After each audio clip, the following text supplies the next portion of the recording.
हे नमः। हे कृष्णा करुणा सिंधु दीनबंधु जगत्पते गोपेशा गोपिका कांता राधा कांता नमोस्तुते तप्त कांचन गौरांगी राधे वृंदावनेश्वरी वृषभानुसुते देवी प्रणमामि हरिप्रिये वाञ्छाकल्पतरुभ्यश्च कृपा सिन्धुभ्य एव च पतितानां पावनेभ्यो वैष्णवेभ्यो नमो नमः। जय श्री कृष्ण चैतन्य प्रभु नित्यानंद श्री अद्वैत गदाधर श्रीवासादि गौरभक्तवृंद हरे Krishna Krishna Krishna Hare Hare Hare Ram Ram Ram Hare Hare. Hare Krishna. Welcome to all the devotees for our weekly Bhakti Yoga class.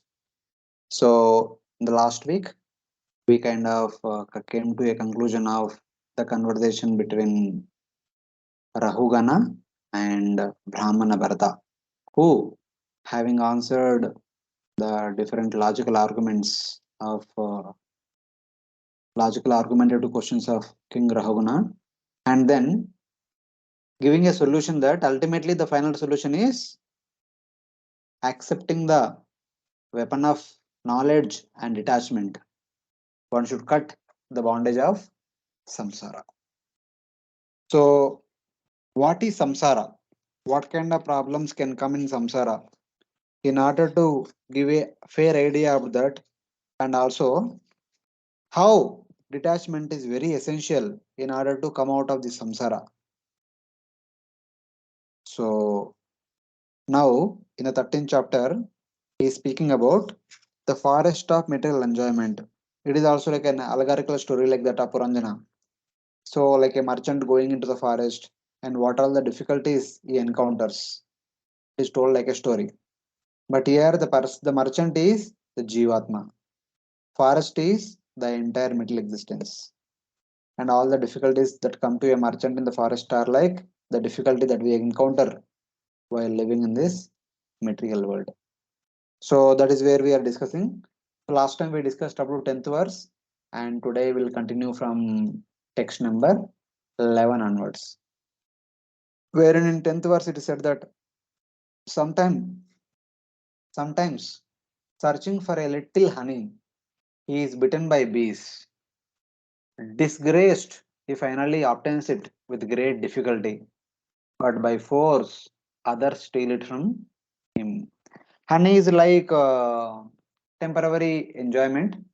So when a person looking after other man's wife, after great difficulty, he may get it, but there is no guarantee that that woman will be with him only. Somebody else may take her away, or somebody else might come and beat him up and punish him. So anything can happen.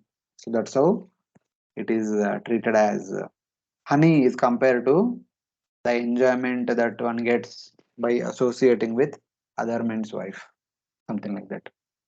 So today we'll continue from text number 11 onwards. So the same story will continue on from 11 onwards. क्वचिच्च Sita तपवातवर्षा प्रतिक्रियां कर्तुम् अनीशा आस्ते क्वचिन्मितो विपन्नमेच्च किञ्चित् विद्वेषमर्चति उत वित्त सा- सात्यात्.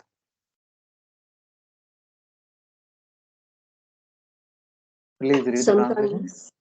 Sometimes the living entity is busy counteracting the natural disturbances of freezing cold, scorching heat, strong wind, excessive rainfall, and so forth.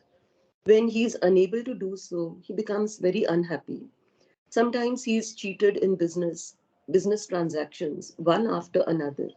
In this way, by cheating, living entities create enmity amongst themselves. Yeah, here in this verse, what else happens to the traveler are mentioned. Sometimes he is unable to counteract the cold, heat, wind, and rain.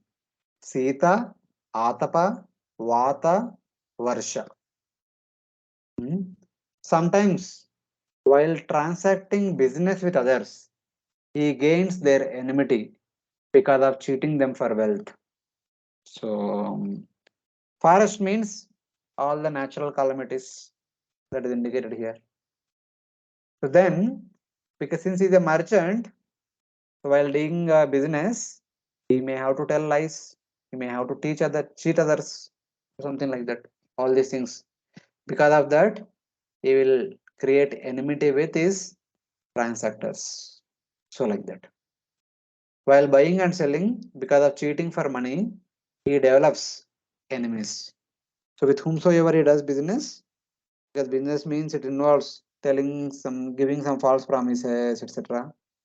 Eventually, one gets upset and creates enmity with the businessman. So something like that. But the first point is very clear. These are whether in the forest or in the city, these are common. We need to encounter Sita, coldness, the Atapa, heat in the summer, wind and rain. Now rainy season is going on.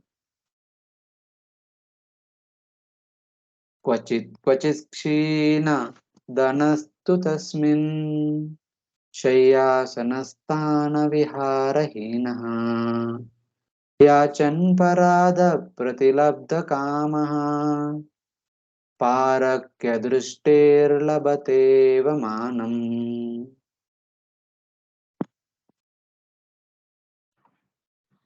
On the forest path of material existence, sometimes a person is without wealth and due to this does not have a proper home, bed, or sitting place, nor proper family enjoyment. He therefore goes to beg money from others, but when his desires are not fulfilled by begging, he wants to borrow or steal the property of others. Thus, he is insulted in society. Yeah, this verse seems to be not like a forest, but in general, what happens to us. So like that, it's a direct explanation. In that forest, devoid of wealth, without bedding, chairs, house, or amusement, recreation, vihara. He sometimes begs from others, unsatisfied in his desires, desiring the wealth of others. He becomes disgraced. So when he does not have proper facilities, so initially he might want to beg from others. If he gets something in charity, he will use. Otherwise, he may borrow from others. If that is not possible, steal, beg, borrow, steal from others. So, doing all these things, begging, borrowing, and stealing, one gets disgraced, one gets criticized or punished by others. This happens because he does not get enough from begging from others. He desires others' wealth and is consequently disrespected. He desires others' wealth means he covetous on others' health and tries to steal from them.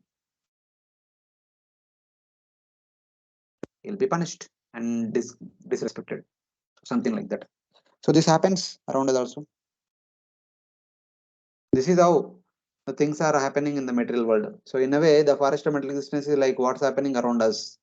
What will happen to us, any living entity. So like a story is narrating. अन्योन्यवित्ता व्यतिसङ्गवृद्धा वैरानुबन्धो विवहन्मितश्च अध्वन्यमुष्मिन् उरुकृच्रवित्ता भादोपसर्गैर्विहरन् विपन्नः. Due to monetary transactions, relationships become very strained and end in enmity. Sometimes the husband and wife walk on the path of material progress, and to maintain their relationship, they work very hard. Sometimes, due to scarcity of money or due to diseased conditions, they are embarrassed and almost die. Yeah, other problems. Living with increased enmity, like beg, borrow, steal concept creates enmity with others, surrounding neighbors and all. So the enmity is increasing, but they have to continue living. So living with increased enmity because of business transactions for wealth, he marries Of course, in life, one gets married. Wandering on the path, he almost dies because of the great difficulties, loss of wealth, and the sickness that he encounters. So after marriage, one need to maintain one's wife and children. So maintaining wife and children is like wandering on the path. So he almost dies, unable to maintain his wife and children because of the great difficulties, loss of wealth, and the sickness that he encounters. He gains increased enmity with others by transactions for wealth in which each party desires to gain.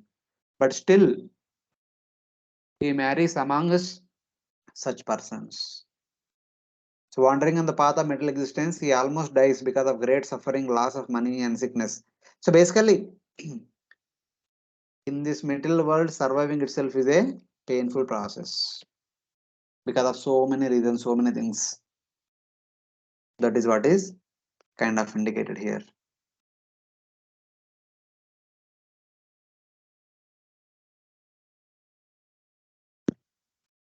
तांस्तान् विपन्नान् सहितत्र तत्र विहाय जातां परिगृह्य सार्थः आवर्ततेद्यपि न कचित् न कश्चिदत्र विराद्वनापारमुपैति योगम्.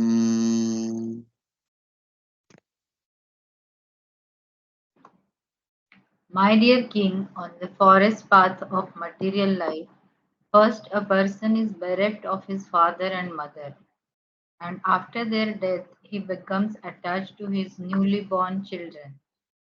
In this way, he wanders on the path of material progress and is eventually embarrassed. Nonetheless, no one knows how to get out of this, even up to the moment of death. Yeah.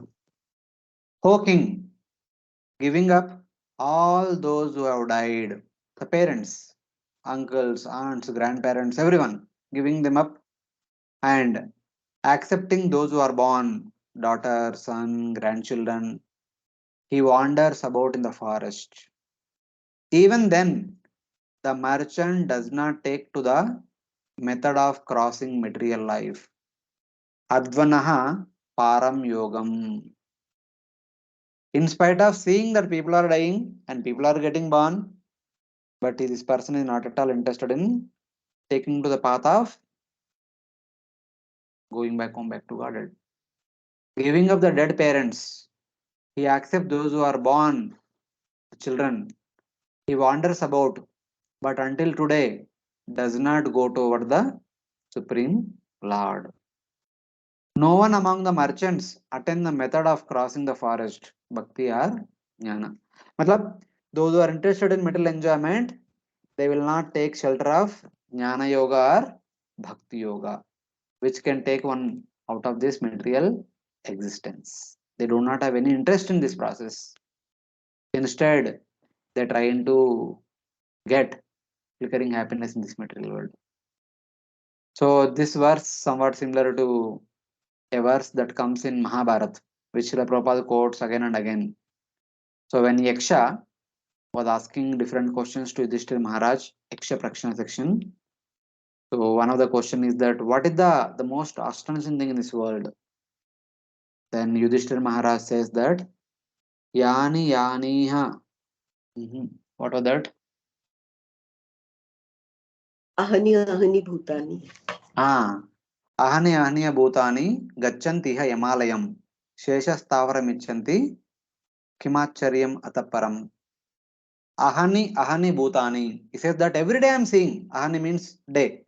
Day after day I see that gachanti yamalayam. People are dying and going to the abode of Yamaraj.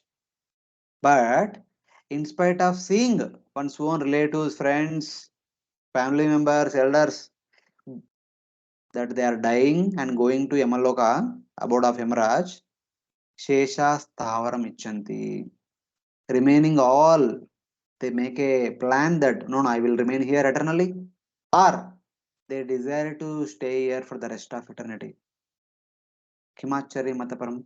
What more astonishing thing than this in this world? We understand that one day we have to die, but no one lives with that reality. Everyone thinks that no, I am eternal. I am going to stay here for rest of eternity, so I need to make plans for that. Something like that. So this verse is also same way. This person is seeing that his parents are dying and his children are getting born, and he does not take to the path of bhakti or jnana, which is the permanent solution. So like that.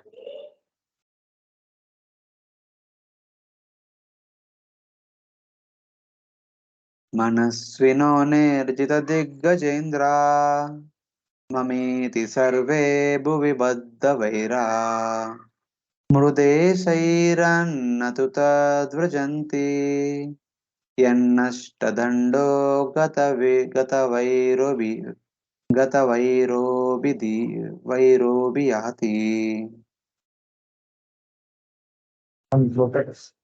There were, Read, Mataji, read. there were and are many political and social heroes who have conquered enemies of equal power, yet due to their ignorance in believing that the land is theirs, they fight one another and lay down their lives in battle. They are not able to take up the spiritual path accepted by those in the renounced order. Although they are big heroes and political leaders, they cannot take to the path of spiritual realization. So on one side, one is in spite of seeing that somebody is dying and somebody is getting born, one does not realize that one need to take bhakti. On the other side, they are busy with ambitions, fulfilling their ambitions. That is indicated here. Warriors who have conquered even the elephants of the directions, Diggajas, Diggajendras, but think in terms of mind, surrounded by their enemies, all fall dead on the battlefield. When the king goes for battle, after fighting chivalrously, all the opponent party warriors, they're all fell dead. Their bodies are lying around. Looking at all those things, he does not realize that one day I'll also die like this. Instead, he'll say that now the kingdom of this king who is dead is mine. So, like that. They do not attain the abode attained by those who have renounced all material attachments and have no enemies. Here, the king, he sees the neighbor king as enemy and is completely attached to the neighbor king's kingdom. And having had a battle with him, having killed him, he claims, he boasts that now this kingdom is mine. So there is enmity, there is attachment. On the other side, the devotees and renounced people, they do not have any material attachments and they do not have any enemies. And such kind of people are qualified to go back home back to Godhead. Brahmabhuta prasannatma na sochati na kankshati samas sarveshu bhuteshu madbhaktim labate param. So one is na sochati na kankshati. They don't have any desires of gaining something new. They don't have any lamentation of losing something what he had in the past. And samas sarveshu bhuteshu. They see every living entity as equal to himself. Only such kind of person is qualified to go back home back to Godhead by executing pure devotional service. So something like that. So here it is indicated like that. Great warriors conquer even the elephants of the directions situated far away, but they cannot conquer the 11 senses, which are close enemies. This is their courage, but it is not spiritual. What courage they have, even though they may be able to defeat the 8 Diggajas, which are at far distant, they can go all the way up to there and defeat them. But the 11 senses, which are very close to them, they are failed to defeat them. They only have material courage, not spiritual courage. So, in that way, thinking in terms of mind, they all die on the battlefield. So, today they are killing the enemy and they are saying that the enemy's king's kingdom, enemy king's kingdom is mine. One day he may be died, being killed by some other king, and his kingdom become there. So, how long it will be? Something like that. Spiritual courage is then described. Real courage is having no enmity and giving up all material attachment. No enmity, samas sarveshu bhuteshu, and giving up all material attachments. Na sochati, na kankshati. Then only one comes to Brahmabhuta platform, and then with pure bhakti, one come back to Godhead. So it is like that. So this is the formula for going back to Godhead. Having no enmity and giving up all material attachments. That's why Bhagavatam at the beginning it says that Paramo Nirvastaranam Satam. Srimad Bhagavatam are the principal teachings mentioned in Srimad Bhagavatam are meant for Paramo Nirmasaranam, not superficial Nirmasara. Paramo Nirmasaram, the topmost Nirmasara. Only they can appreciate and understand the principle of Bhagavatam, and practicing which they can attain the real benefit of Bhagavatam. So like that.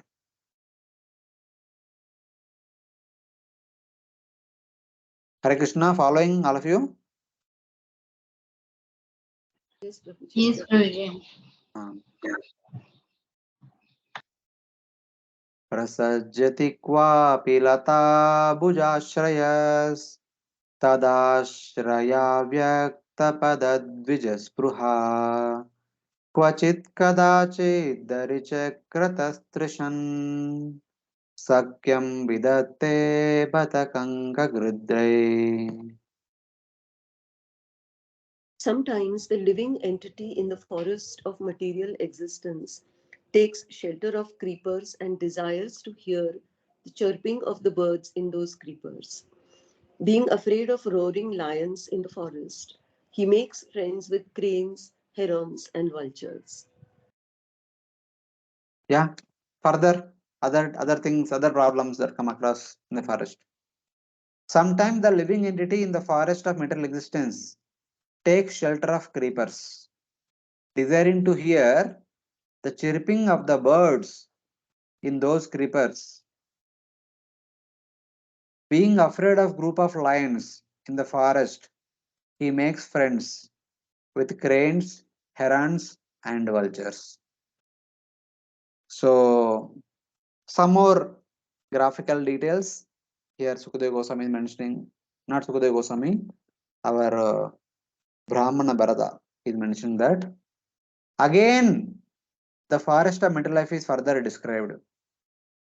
He takes shelter of the happiness of the touch of arms of women like creepers. Sometimes the living entity in the forest of mental existence takes shelter of the creepers. So taking shelter of creepers are like taking shelter of the female association. And desiring to hear the chirping of the birds in those creepers is he desires to hear the birds which cannot be heard because they are sleeping in the creepers. So that just like small birds are there in the creepers who make small sound. Similarly, so in the association of the women, their talks are very small, something like that, very mild in that sense. This refers to the inaudible words of the woman while embracing the man. And Dvija, the birds also means the small sounds of the birds, which are very small and they desire to hear. That means Dvija refers to the children born from them, both mother and father.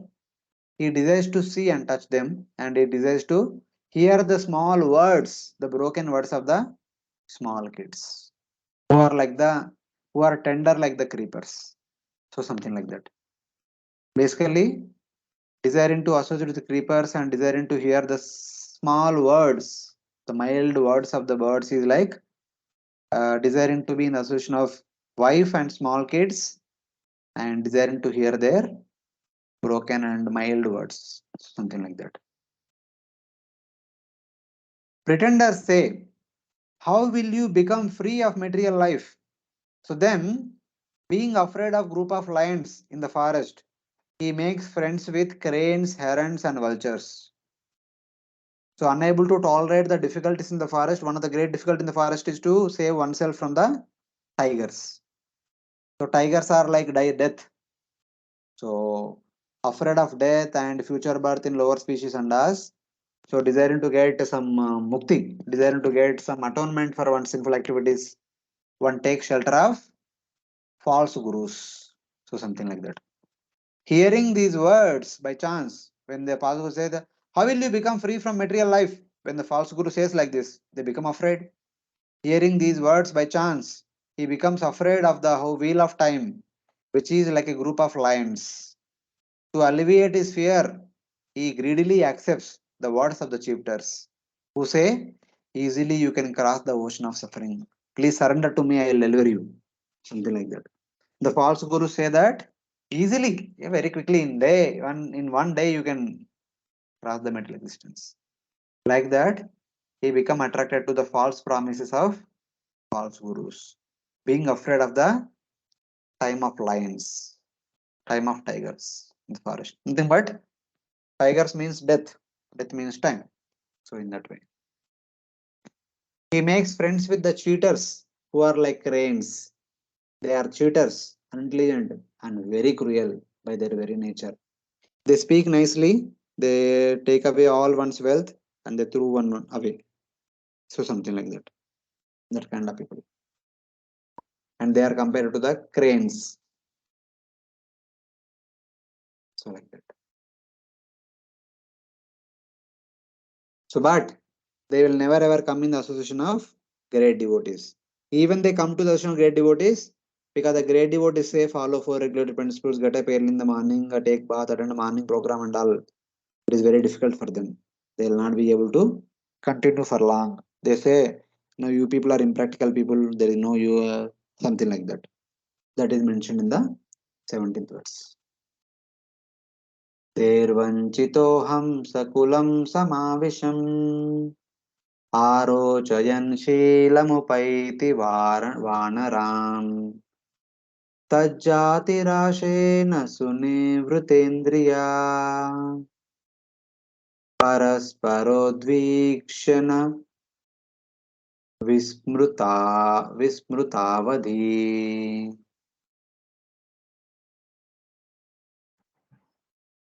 Being cheated by them, the living entity in the forest of material world tries to give up the association of these so-called yogis, swamis, and incarnations and come to the association of real devotees.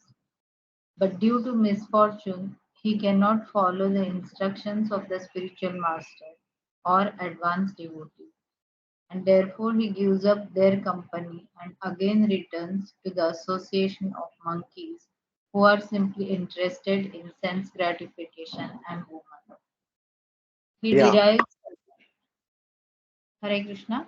Please continue, Mataji. Yes, yes. He derives satisfaction by the association with sense gratifiers and enjoying sex and intoxication. In this way, he spoils his life simply by indulging in sex and intoxication. Looking into the faces of others' sense gratifiers, he becomes forgetful and thus approaches death. So it is like that. Cheated by the cranes. He contacts a group of swans, but not satisfied with their behavior, approaches some monkeys. So, first of all, he goes to the false gurus who are like cheaters who promise very easily, and they loot all the money, realizing that they come to the real teachers, but real teachers put forward so many rules and regulations, so many conditions. They do not promise just like that easily and all. They say you need to follow it very sincerely, seriously for a long time. Then only something can be seen. But these people are impatient. They want to see the results quickly, next day only. Unable to see the results, they cannot continue the instructions of a real guru for a long time. Then keeping that guru away, they go and take shelter of monkey. Monkeys are those people who are only interested in continual enjoyment. So it is like that. So like monkey, he senses joyful because of the pleasure arising from them. He gazes at their faces and forgets about death. Vismruta avadhi. Avadhi means end. There is an end for our life. One forgets that, thinking that I am eternal, something like that. Understanding that the crane, like false gurus, gives no results. He goes to a group of brahmanas, real devotees, paramahamsas, but is not satisfied with the rules for atonement and taking the sacred thread again. Matlab, they tell that okay, you need to follow a particular regime, but they cannot. Not satisfied, he goes to some pretenders, almost Shudras, with fallen conduct. Monkeys are compared to the Shudra like mentality people. Satisfied with unrestricted association with women in Shudra community, something like that. So satisfied with the unrestricted association with women, eating and drinking, by looking at their faces, he forgets that death is fast approaching. Thinks that this enjoyment is eternal, and he does not realize that death is fast approaching. So this is what happens in the association of sense gratifiers. One forgets the reality and lives in a illusory enjoyment. So like that. Hare Krishna. Mataji. Prabhuji, in this example, like it is given that first that the person is going to the false gurus and he is understanding what is the problem there, and then by chance he gets the association of real guru or devotees like that. Hmm.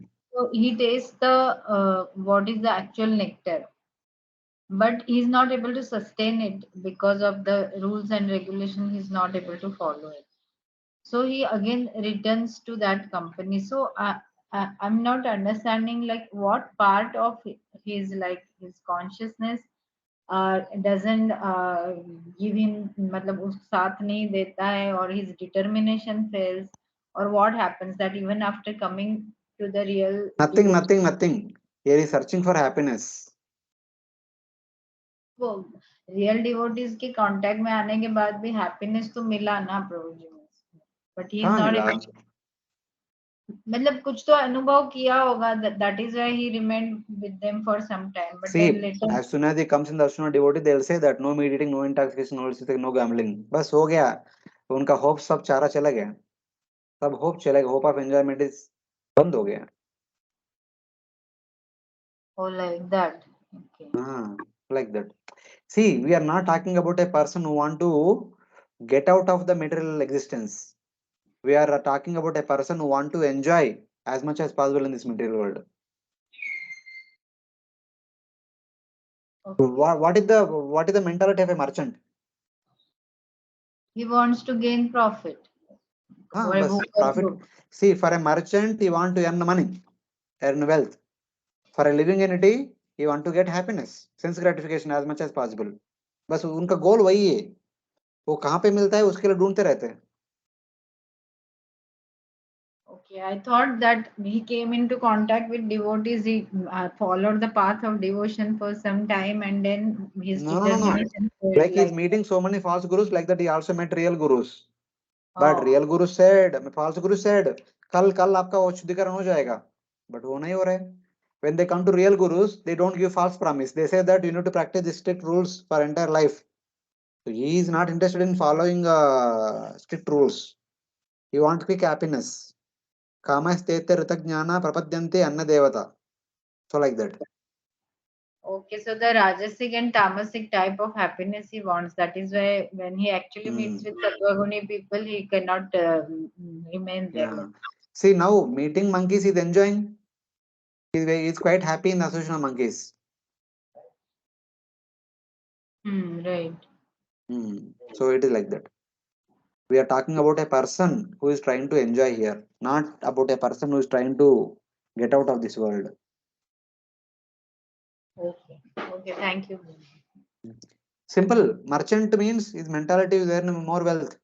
He is also the jiva material. Jiva in the material world is trying to enjoy more and more.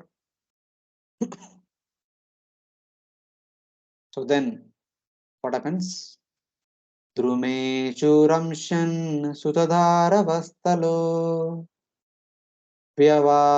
व्यवायदीनो विवशा स्वबन्धने क्वचित् प्रमादात् गिरिकन्धरे पतन् वल्लीं गृहीत्वा गजभीत आस्थिता.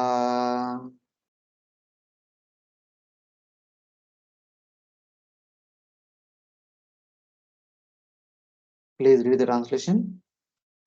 When the living When the- entity becomes. Okay, read Mataji. Read, Mataji, read. When the When living the entity. Be- okay. Continue, Mataji, please. Okay. When the living entity becomes exactly like a monkey, jumping from one branch to another, he remains in the tree of household life without any profit but sex. Thus, he is kicked by his wife just like the he ass. Unable to gain release, he remains helplessly in that position. Sometimes he falls victim to an incurable disease, which is like falling into a mountain cave. He becomes afraid of death, which is like the elephant in the back of that cave, and he remains stranded, grasping at the twigs and branches of a creeper. Yeah. What happens in the association of monkey-like people is further described here. Enjoying in the trees, affectionate to sons and wife, miserable because of sex life, bound up there and helpless, he sometimes, out of inattention, falls into a mountain cave. Holding onto a creeper, afraid of an elephant, he remains dangling there. So basically, what monkeys do, they jump from one branch to other branch and one branch to other branch. The trees can be on the flat land, the trees can be on the mountains, the trees can be in the valleys, etc. etc. So at one point of time, the monkey while jumping from one branch to other branch, it is it fell down from the tree branches. And while falling down into a cliff, into a valley, it hold on to a creeper. Okay. And on the surface of the ground, it is falling into the well kind of thing. There is a elephant which is trying to come toward the monkey to catch, or it is coming and to crush the grass or whatever it is. And still this monkey is holding onto the creeper and dangling there. It is hanging in between. It can't go up, it can't go down. If it tries to go down, it will die.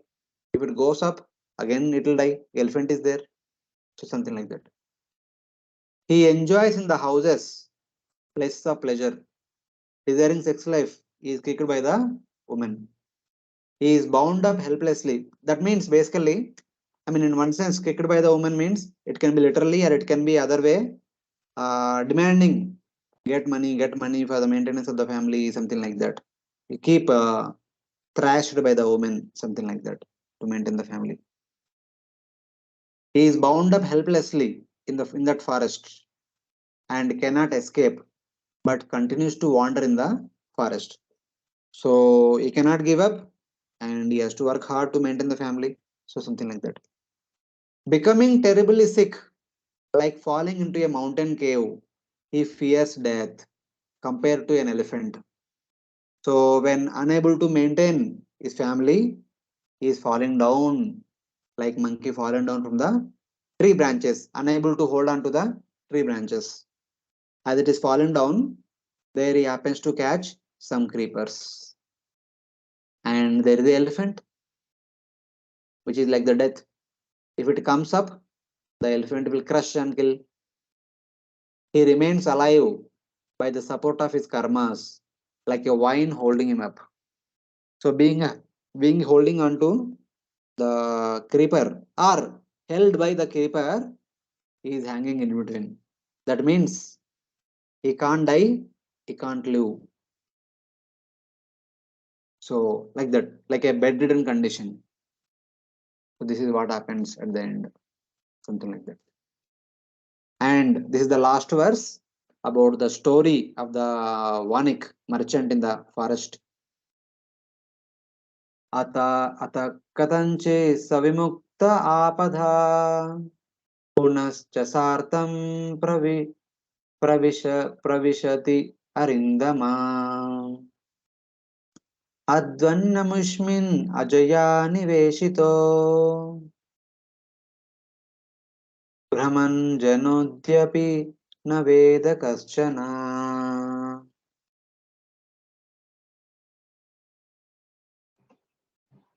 O killer of enemies, Maharaj Rahugana, if the conditioned soul somehow or other gets out of his dangerous position, he again returns to his home to enjoy sex life, for that is the way of attachment.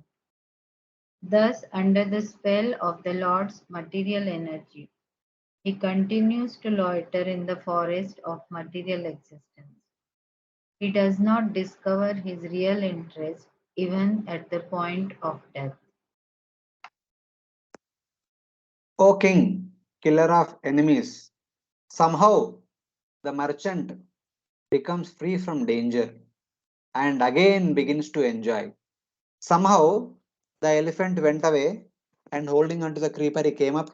He saved his life. But what does he do again? Again enjoy.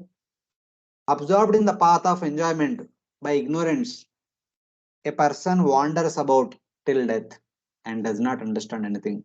So, like that, one continues to enjoy or one continues to try to enjoy till the time of death in this material world. This is what happens in the material world. It's like that. Sukadeva Goswami is telling. In spite of going through so many difficulties, one does not realize that one need to make an endeavor to get out of this material world. So that is the unfortunate situation in this material world. Again, he enjoys Pravritti Marga. He does not know the Supreme Lord. He does not make an effort to understand the Supreme Lord. When one can make an effort to understand the Supreme Lord? Only when one realizes that one is in a precarious condition and one starts cultivating Vairagya, and then one starts cultivating non-enviousness towards all other living entities. Then only one will be able to begin one's path back to Godhead. So like that. So this is the story of a Vanik, a merchant who is traveling in the forest of material existence. Having said this entire story, now in the next verse is telling that I am not talking about somebody else. This is your story only. Your story and everyone's story in this material world, my dear king. So therefore, instead of being bound in this forest of material enjoyment, ride on the horse of detachment and get out of this forest of material existence. Something like that. Because by walking in the forest, one cannot get out of the forest. One can never get out. But by riding on the horse, one can quickly come out of the forest. Because horses run faster. So in that way, that horse is compared to detachment. Something like that. Rahu ganatvam हि यद्वनोस्य सन्न्यस्य दण्डा कृतभूतमैत्रः असज्जितात्मा हरिसेवयासितम् ज्ञानासिमादाय तराति पारम्.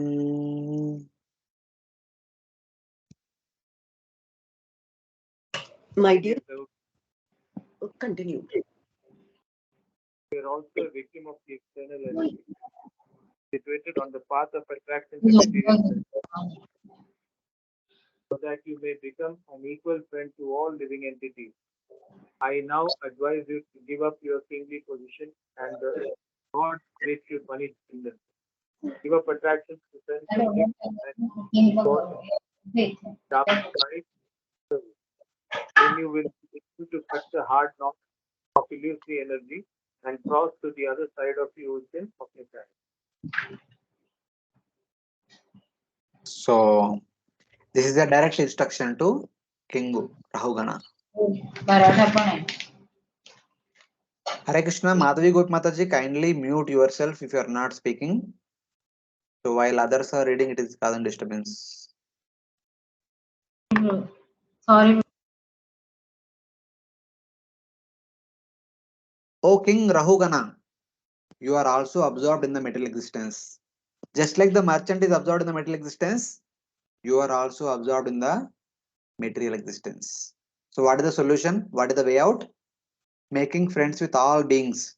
Kruta Bhuta Maitraha. Make friends with all beings. Renouncing the punishment that the king gives to others. Taking the sword of knowledge. Jnana Asim Adaya.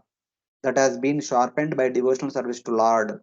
With mind detached from material enjoyment. Cross over the material existence. So this one verse gives the formula how to get out of this material world. The first is make friends with all beings. Kruta Bhuta Maitraha. So currently in Chopati morning Bhagavatam classes, the 19th chapter is going on. First canto, 19th chapter.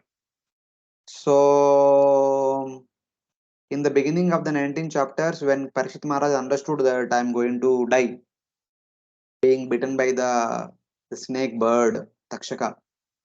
So at that time, he renounces his kingdom, makes his son the next king, and takes the shelter of Ganga. And there is praying that let me have three things. So one is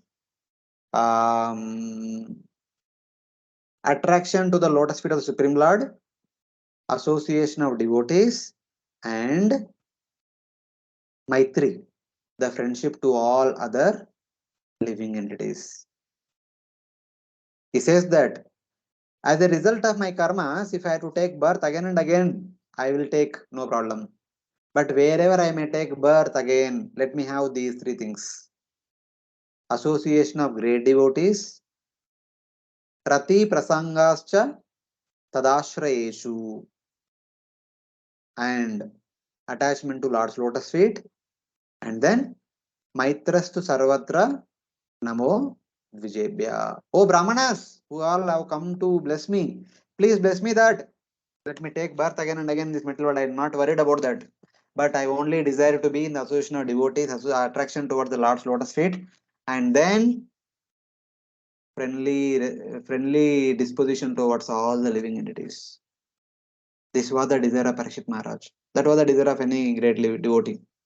Here is King of Brahmana Bharata says that the first point, if at all you want to get out of this material world, is make friends with all the living entities. Nirvaira Sarva Bhutanam. Okay. Then second, renounce the punishment that the king gives to others. So he previously was telling that I am the king, I am the representative of Supreme Lord. I have to punish. By punishing only, I execute my duty and I will please the Lord. He says that give up. What king you are? Because he told in the last chapter only, I was King Bharata. I myself was King Bharata. I never punished anybody like this. So give up the punishment mentality. That means, okay, you have done your kingly duties till now. बहुत हो गया, अभी छोड़ दो. बहुत हो गया. Give up punishing, renounce the punishment that the king gives to others. How? And I mean, having giving up one's duties, what one is supposed to do? Take the sword of knowledge. Jnana asim adaya. Take the weapon of detachment. Till now, you are holding the sword to punish the criminals and envious kings and neighbor kings, etc. But now on, take the weapon of knowledge. Take on to Vanaprastha order and take the weapon of knowledge. Cultivate knowledge that has been sharpened by devotional service to the Lord. Hari Sevaya Sitam. Take the weapon of knowledge and sharpen it by bhakti. Knowledge alone does not help you to conquer the material existence. You need to practice bhakti also. Serve the Lord with mind detached from material enjoyment. Then do not have any attachment to material facilities and material enjoyment. Cross over the material existence. So like that. So these are the different attributes of one sadhana. Friendly disposition towards all the living entities, and here give up one's false identity for a king, because abhi he has ruled enough. Abhi now give up and take to Vanaprastha order and practice 24/7 bhakti with jnana, and take the weapon of knowledge. Either adaya means earn the weapon of knowledge. That means endeavor for earning the weapon of knowledge. Brahmani adaya karmani sangam tyakta karotiya. So Bhagavad Gita Lord Krishna says that one's wealth should be Brahman, not rupee or dollar. One should work for earning Brahman as one's wealth, not rupee or dollar. Of course, when that is required as a householder, when it is required, one should do. But eventually, as time progresses, one should cultivate the desire to earn Brahman. So earning wealth should not be till the last point of life. So something like that we have to understand. So king ruled enough. So we no now give it up and work hard for earning Brahman. So here it is compared to Jnana Asim Adaya. Earn the weapon of knowledge. How? By and sharpen the weapon by executing Hari Bhakti, Hari Seva. And then while doing these three things, never ever become attached to material enjoyment. Instead, follow the detachment by which cross the material existence. Cross over this material ocean by following these three activities. So, this is a personal instruction. And to having stated what is happening to the people of this world who are under false identity that I am king, I am this, I am that. They are like a Vanik traveling in the forest misguidedly. So instead of that, take on to honor's order, cultivate jnana, sharpen it by bhakti, and develop a friendly disposition towards all the living entities, and develop detachment from the material opulence and mental enjoyment, and then thus riding on the horse of detachment, get out of this forest of material enjoyment. Something like that. This is the final instruction, and here the conversation is concluding.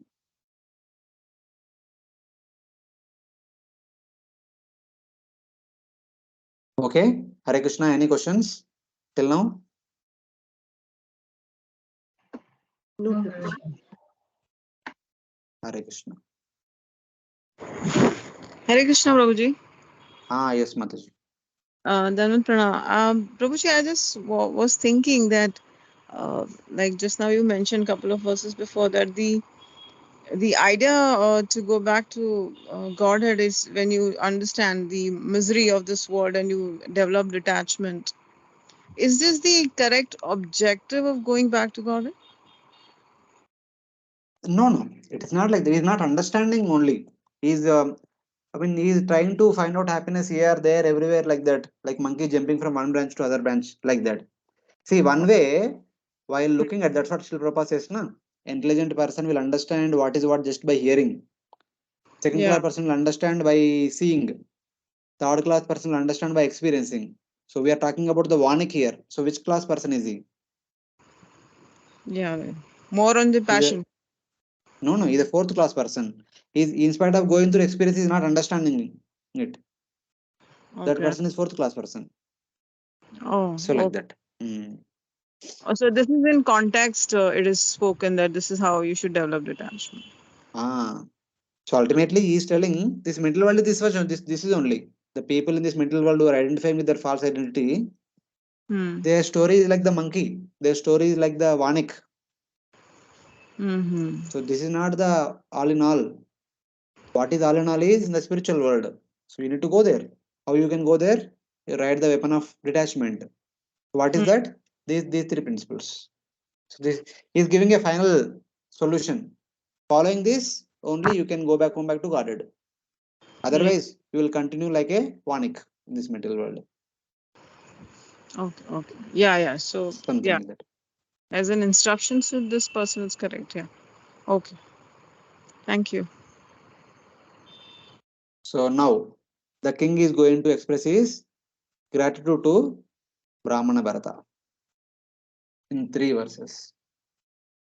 अहो नृजन्मा किल जन्म शोभनम् किं जन्मभिस्तु अपरैरपमस्मिन् नयेद्दुर् नयेद्दुर्क्ष नयेदृशिकेश यशकृतात्मनां महात्मनां वा प्रचुरा समागमा. King Ravugana said, "This birth as a human being is the best of all. Even birth among the demigods in the heavenly planets is not as glorious as birth as a human being on this earth. What is the use of the exalted position of a demigod? In the heavenly planets, due to profuse material comforts, there is no possibility of associating with devotees. Yeah, the king is responding now. Having heard everything, having realized, having received a personal instruction at the end, human birth is most splendid. Aho, nu janma, akila janma shobhanam. The best among all the variety of births is human birth. Why? What use is any other birth in which there is no abundant, intimate association of great devotees? This says that why human birth is special? Because in human birth, one can have intimate association with great devotees like Brahmana Bharata, whose whole being, the devotee's whole being is composed of glorification of the Lord. The life of devotees is only glorifying the Supreme Lord. That kind of association is only possible in the human species. It is not possible in other species. Therefore, the human birth is more glorious, like that it says. How I have suddenly become so fortunate? What astonishment! With astonishment, he wonders. Among all births, human life is splendid in this astonishing world. There is nothing better than in the next life in Swarga. Even though one may go to Swarga hoping to enjoy more, but there is no chance of getting the association of great devotees in Swarga, like in human species. What is the use of those births as devatas, in which there is no association with great devotees, whose souls, whose efforts, whose intelligence, whose mind, whose bodies are made only to glorification of the Supreme Lord, who engages their senses in his service? Rishikena, Rishikesha Sevanam, Bhakti Ruchate. So it is like that. The Lord engages the devotees' souls, their efforts, their intelligence, their mind, their bodies, their senses in the service of the Supreme Lord. Manmana bhava madbhakto madhyaji mam namaskuru. Mameva satante pratijane priyasmin. So it is like that. Such Hare kind of Krishna. devotees, one second, such kind of devotees is mainly possible in human species, that too in Bharata Varsha, not even in the heaven. So like that, our king is expressing his gratitude. His good fortune. He is expressing his good fortune in astonishment. Adi Acharya, something like that. Yes, Mataji. Hare Krishna Prabhuji, why it is said like that due to in the heavenly planets, due to profuse material comforts, there is no possibility of associating with devotees because like devatas are devotees of the Lord. Now, like who is called devata or deva is those who worship Vishnu, like that scriptures say. So they themselves are devotees, and plus we also see that so many times Narad Muni and such exalted devotees keep going there and they worship him like that. So it means there is devotee association. So why it is said that there is no possibility of association. There are devotees, their association is there, but a person is situated in a comfortable situation. In a comfortable situation, even if one has devotee association, one may not take it the urgency. Okay. But if one is in a miserable situation, one sees the misery all around. When some instructions are given, one takes it seriously. So that's how we have to see the comparison between the heaven to earth. In heaven, all the facilities are comfortable facilities. They have long lifespan, greater facilities for enjoyment. There is no relatively there is no misery. But in the earth, apparently, one may happens to be seem to be in the midst of lot of wealthy atmosphere, but still there is a misery everywhere. So here one can appreciate the spiritual instructions in a better way than in heaven. So something like that we have to see.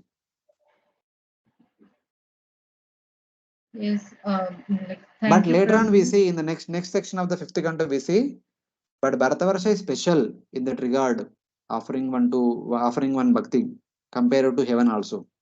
Of course, heaven, all the devatas are devotees, but still there is no urgency there, like the urgency is shown here in Bharatavarsha, in that sense.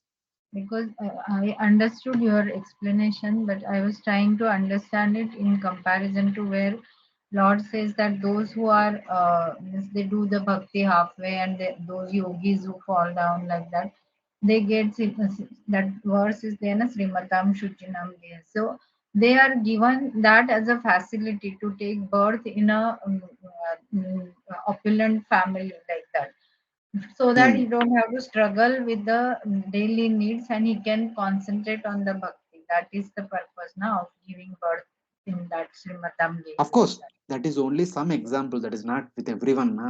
That is not the case So with in everyone. that way, I was thinking that then in Swarga they have many facilities so that they are in a, they don't have to struggle with whatever, they don't have even to struggle with us like so many diseases and things like that. So they are given better situation for doing bhakti. But you mean they get entangled in that, and then that is why the intention to do bhakti gets diluted like that.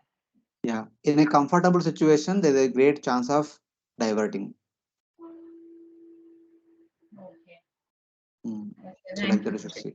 Yeah. But whatever it is, see, we are in a place now. This place should be glorified. In order to inspire to the people around us, we need to glorify the place where we are. We cannot glorify some other place. If you glorify Devatas and all, everyone then they say, okay, first let us go to Swarga, then we'll think of going to spiritual world. Yeah, that is also there. Hmm. Thank you very much. So then he further continues.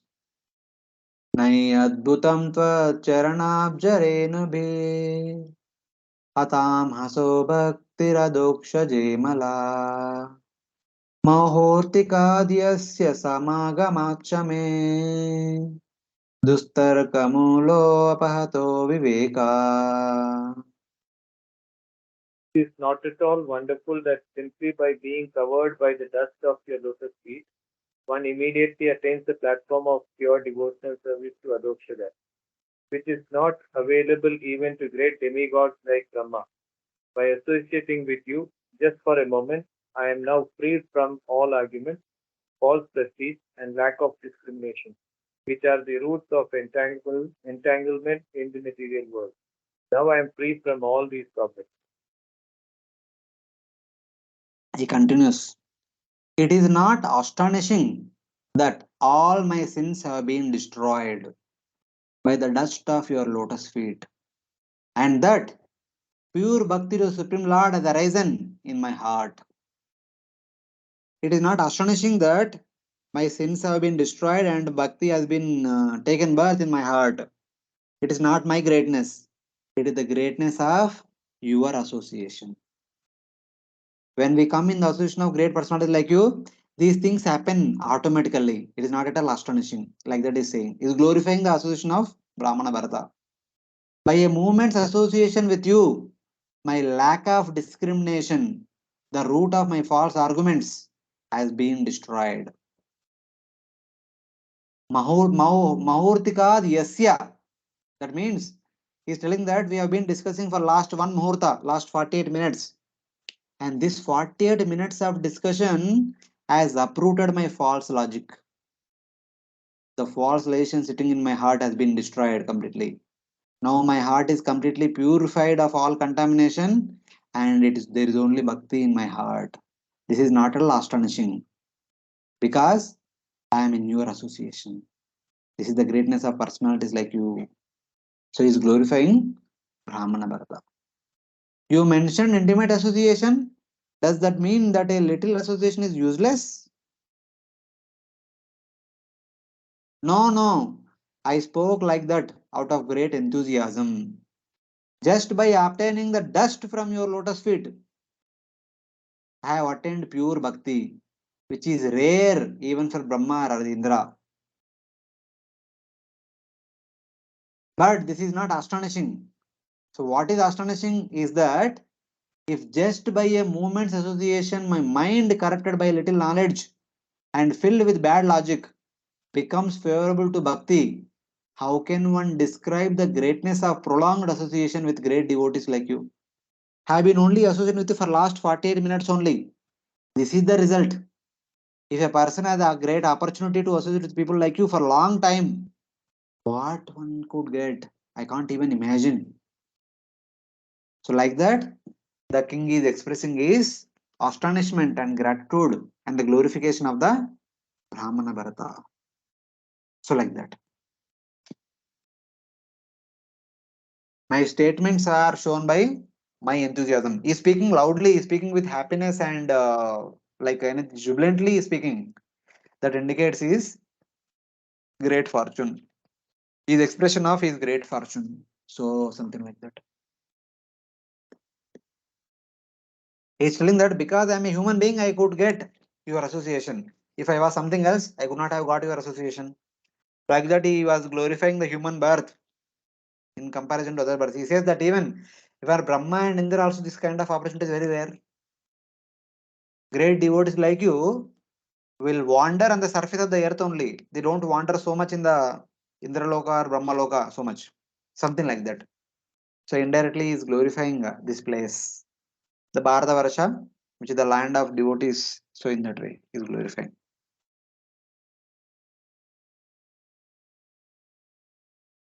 So this is the last verse of glorification. He says that, so whatever it is, knowingly or unknowingly, I have offended you somehow or other. Please forgive me. And I don't know whether I have offended any other such devotees who have been wandering in incognito. May other Kshatriyas also might be offending other great devotees on their behalf. Even for myself, I am begging forgiveness from you and all other great devotees who are wandering like small boys and elderly old men like this anywhere they may be. Please forgive me and forgive all my Kshatriya community. It's like that. He's offering his final request. Namo Mahadbhyostu Namo Shishubhyo Namo Yuvabhyo Namo Vadutaha Ye Brahmanagam Avaduta Lingas Charanti Tebhyaha Shivamastu Rajnam. I offer my respectful obeisances unto the great personalities, whether they walk on the earth's surface as children, young boys, avadutas, or great brahmanas. Even if they are hidden under different guises, I offer my respects to all of them. By their mercy, may there be good fortune in the royal dynasties that are always offending them. Yeah. He says that I offer respect to the great devotees, Mahadbhyo, to the babies, Shishubhyo. The great devotees may be like small shishus, no problem. To the youth, they may be like youth. To the young boys, Avatubhya. I offer respects to the Brahmanas. They may be in the Brahmanas, they may be like Brahmanas who wander the earth in the dress of Avaduta. I offer obeisances to all the great devotees who are wandering like the Avadutas like you. May there be auspiciousness for the kings. Not only on my own behalf, I am also offering obeisances on behalf of all the Kshatriya community who, being considering themselves to be proud, they may cheaply offend toward the Brahmanas and other devotees who are in Avaduta Vesha, something like that. If you carrying the palanquin had not enlightened me, what destination would such an offender attain? In fear, the king offers respects. I offer respects even unto the small boys, the small Brahmana boys. Since such children are inclined to play, their greatness is not evident. So why are you offering obeisance to small boys? Apparently today they may be looking like attached to play only, but tomorrow they'll become great devotees. In advance only I'll offer obeisances. However, to even such persons, he offers respects. By respecting good fortune for kings, by requesting good fortune for kings, King Rahaguna indicates that possibly other kings have offended the devotees. Even on their behalf, I am offering my obeisances and beg forgiveness so that let there be auspiciousness for all the kingly community. Shivamastu Rajnam. All the kingly community can have auspiciousness in their life. So these are the final prayers, begging for forgiveness and expression of gratitude by King Rahugana unto Brahmana Bharata. After this, both of them will disperse from that place. The Brahmana Bharata will go on one side, king will go on the other side. The story ends. That will be indicated in the next section. Any questions till now? No, Prabhuji. Yes, Prabhuji, of the previous chapter, can I ask now? Or... No, not now, not now. That may be end. Okay, fine. Anything about forest and metal enjoyment? Yeah, please, Yeah, please go ahead. for the in the notes, no, Prabhuji, it is written. Uh, I'll just read the notes. The plunderers are the senses, and this is a 513.2. The plunderers are the senses. They plunder wealth from the jiva whose intelligence is like a bad chariot driver. Through the wealth is actually meant for serving the Lord, but is used for his enjoyment. So, in this analogy, Prabhuji, wealth is what means serving the for serving the Lord. Which wealth is being used? See one thing. Wealth is intelligence is the wealth, and the time and resources are the wealth. The senses, by going in different directions for enjoyment, they are pulling the intelligence. The intelligence initially might say that, okay, this is not good, but the senses say that, what do you know? This is only good. The intelligence becomes subservient to the senses.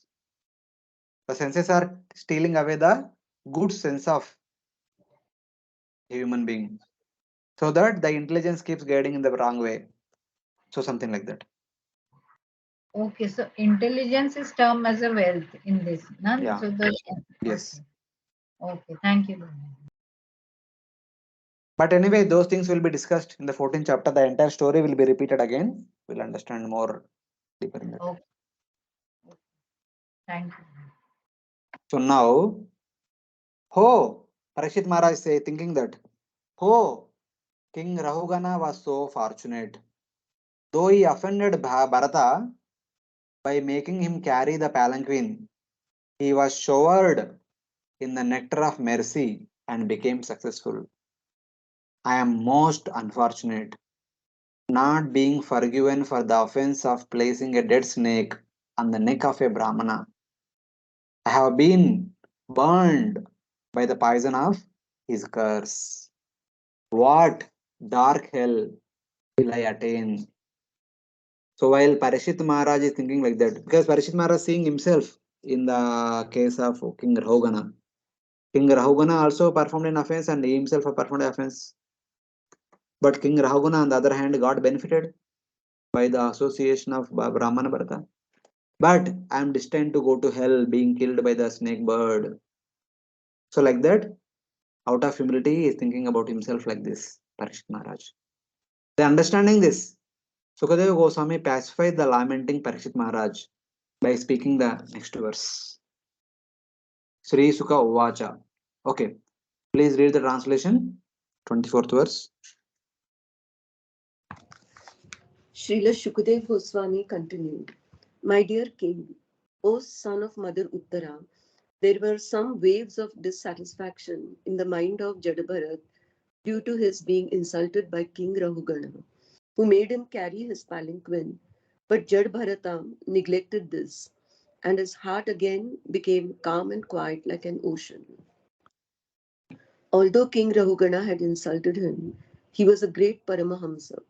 Being a Vaishnava, he was naturally very kind hearted, and he therefore told the king about the constitutional position of the soul.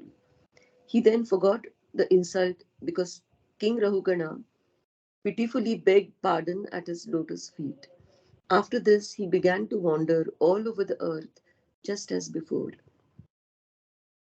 Yeah. Sukadeva Goswami says that, "O Parikshit, son of Uttara, Uttara Mataha." So here, just by telling one word, he pacified Parikshit Maharaj. Uttara Mataha. How? How? By telling that, "O Parikshit, son of Uttara." How Sukadeva Goswami pacified Parikshit Maharaj? Can anyone guess?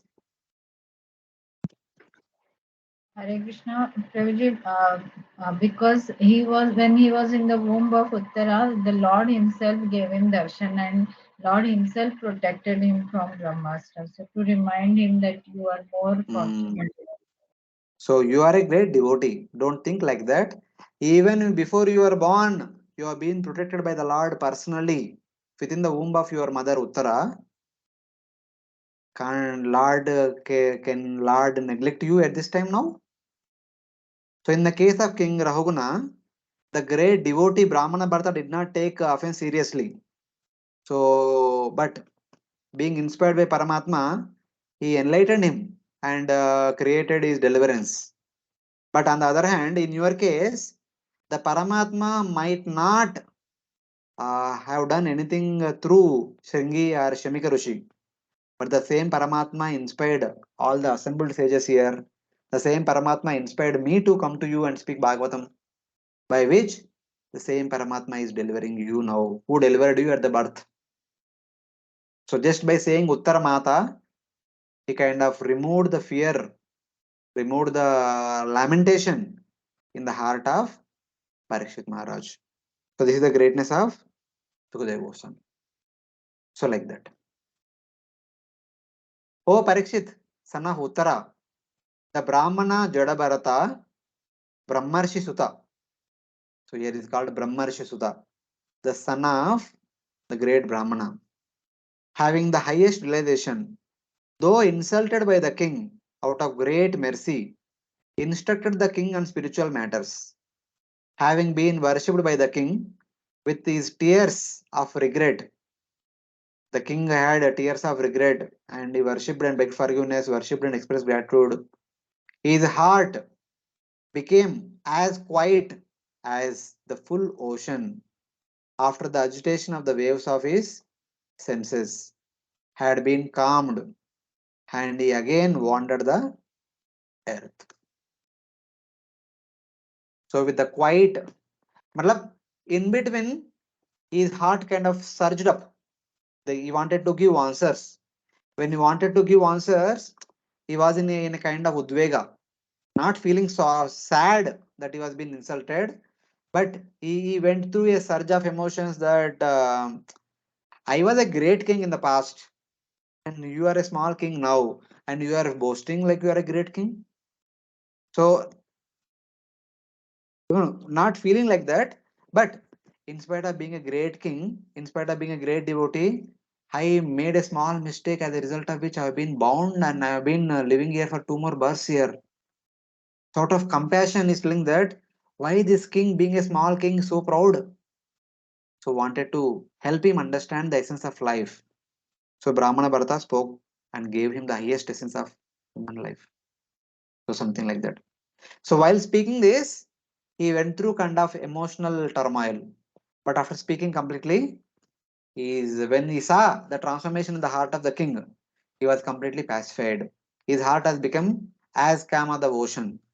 And then he moved ahead. He began to wander on the earth. So this thing might not have happened in the case of Parikshit Maharaj and Shamika Rishi and Shringi and all. In the case of Parikshit Maharaj, something else happened. How? Uttara Mata. Just like something happened to Parikshit Maharaj in relation to Uttara, the same thing is going to happen or happening to Parikshit Maharaj. So like that. So don't compare yourself with the King Rahugana. So King Rahuna was enlightened by the sage immediately. But don't think that it did not happen in your case. It happened in other way in your case. Something like that is indicating. O King Parikshit, whose mother is Uttara, the Lord entered into your mother's womb personally and protected you before you were born. He showed his form to you even in the womb of your mother. The Lord, sending sages like Narada and myself to protect you from the Brahmana's curse, has brought us to you and has nullified the curse by sprinkling you with unprecedented mercy of the sages and making you drink the nectar of Bhagavatam through me. See how Paramatma acted upon you. Paramatma inspired Narada, Vyasa, and many such great sages who are sitting in the assembly, and he has inspired me to come to you. And by which he made us sprinkle the nectar of Bhagavatam upon you through us. So, like that, he is consoling Parikshit Maharaj. This shows that you have greater fortune than King Rahugana.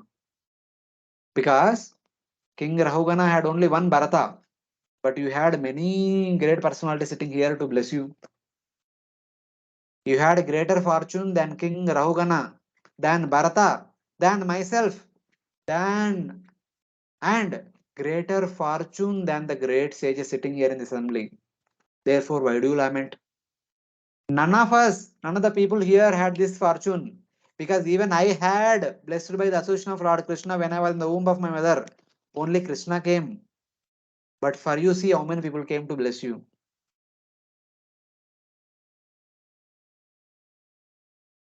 For Rahugana, for Bharata, for me, for all the people sitting here, only one person might have come. The Supreme Lord or is one of his devotee might have come to enlighten them.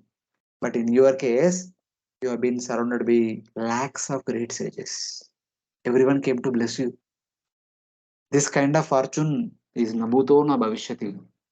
No one had fortune, great fortune like you. So there is no reason for you to lament. Something like that. So that's how Srila Sukadeva Goswami had pacified Parikshit Maharaj. Then, coming to the verse, though he was scolded, Bharata had highest realization. He taught about spirit to the king of Sindhu, King Rahugana. So, Sakarunam means with tears, with intense compassion. His heart had waves of the senses which were calmed. So, previously, while he was speaking, he was going through some kind of udvega, seeing that this person is a small king only is feeling so much proud, he is so much bound in this material world. He's out with the compassion. Sakaruna is actually flooding in his heart. But after seeing the transformation in the heart of King Rahugana, he has become calm. So with that calmness, he went away. Brahmana Bharata Maharaj went away. Then what happened? The king also goes away in another direction. Having understood from Jada Bharata about the nature of Paramatma, King Rahugana gave up the concept of the body as the self, superimposed on the self by ignorance. O king, this is the result of taking shelter of a great devotee like Brahmana Bharata. He had given up the concept of Aham Mamiti. So it is like that. Sujana refers to Bharata. Atmani means in oneself. He gave up the conception that the body is the self, which is assumed by beginningless ignorance in the self. King Rahugana took shelter of the devotee Bharata, who took shelter of the Supreme Lord. Bhagavat Ashrita Ashrita. So Brahmana Bharata went on side. The other side, the King Rahugana, offering obeisances to the dust, the footmark of Brahmana Bharata, and giving up the misconception that I am the king, I am this, I am that. He acted accepting the right concept, Dasosmi, I am the servant of the servant of the servant. He executed bhakti in his remaining life. So it is like that. So this is the effect of taking shelter of a great devotee. So this is how Sukadeva Goswami kind of concluded. So hearing this, Parikshit Maharaj is going to ask a question. So my dear sir, thank you very much for all this. Whatever you have spoken in this last chapter, the allegorical story, that can be deciphered by the great intellectual people, but not people like me who are not so great intelligent. Can you please explain the meaning of that story? This is the question he asks. Oh great devotee, you have described with symbolic words the material existence of the jiva. Symbolic words means parokshena vachsa, like a metaphor. This allegorical presentation, kalpita vishaya, for a person with refined intellect cannot be easily understood by inexperienced persons like me. So what you have spoken is for the refined people with refined intelligence, not for people like me who are not so intelligent. Therefore, you should explain this presentation, which is very difficult to understand, using suitable examples. So please simplify the story and then explain. Because the previous story we have been reading all the notes, wherein the notes explains the actual meaning of the story. But if you just read the story alone, we will not understand what exactly is trying to tell. If forest is there, so many mosquitoes are there, vultures are there, tigers are there, lions are there, elephants are there, monkeys are there, cranes are there. What is this? What is the story? What is it talking about? So layman cannot understand. So for the benefit of layman, Parikshit Maharaj is asking the explanation of the story. The subject in which the six plunderers are the senses and the jackals are the children was produced by the greatest intelligence. It is hard to understand because examples are not given. Suitable examples should be given. Examples means, so what do you mean by jackals? What do you mean by plunderers? What do you mean by cranes? What do you mean by monkeys? You should tell with clear examples. Then only will layman will understand. Otherwise, will not be able to understand. So like that is indicating. Okay, you understand? Able to follow? Yes, Prabhuji. So we'll have quickly 2-3 minutes break. Then we'll continue with the next chapter. Hare Krishna.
Hare Krishna, devotees are there?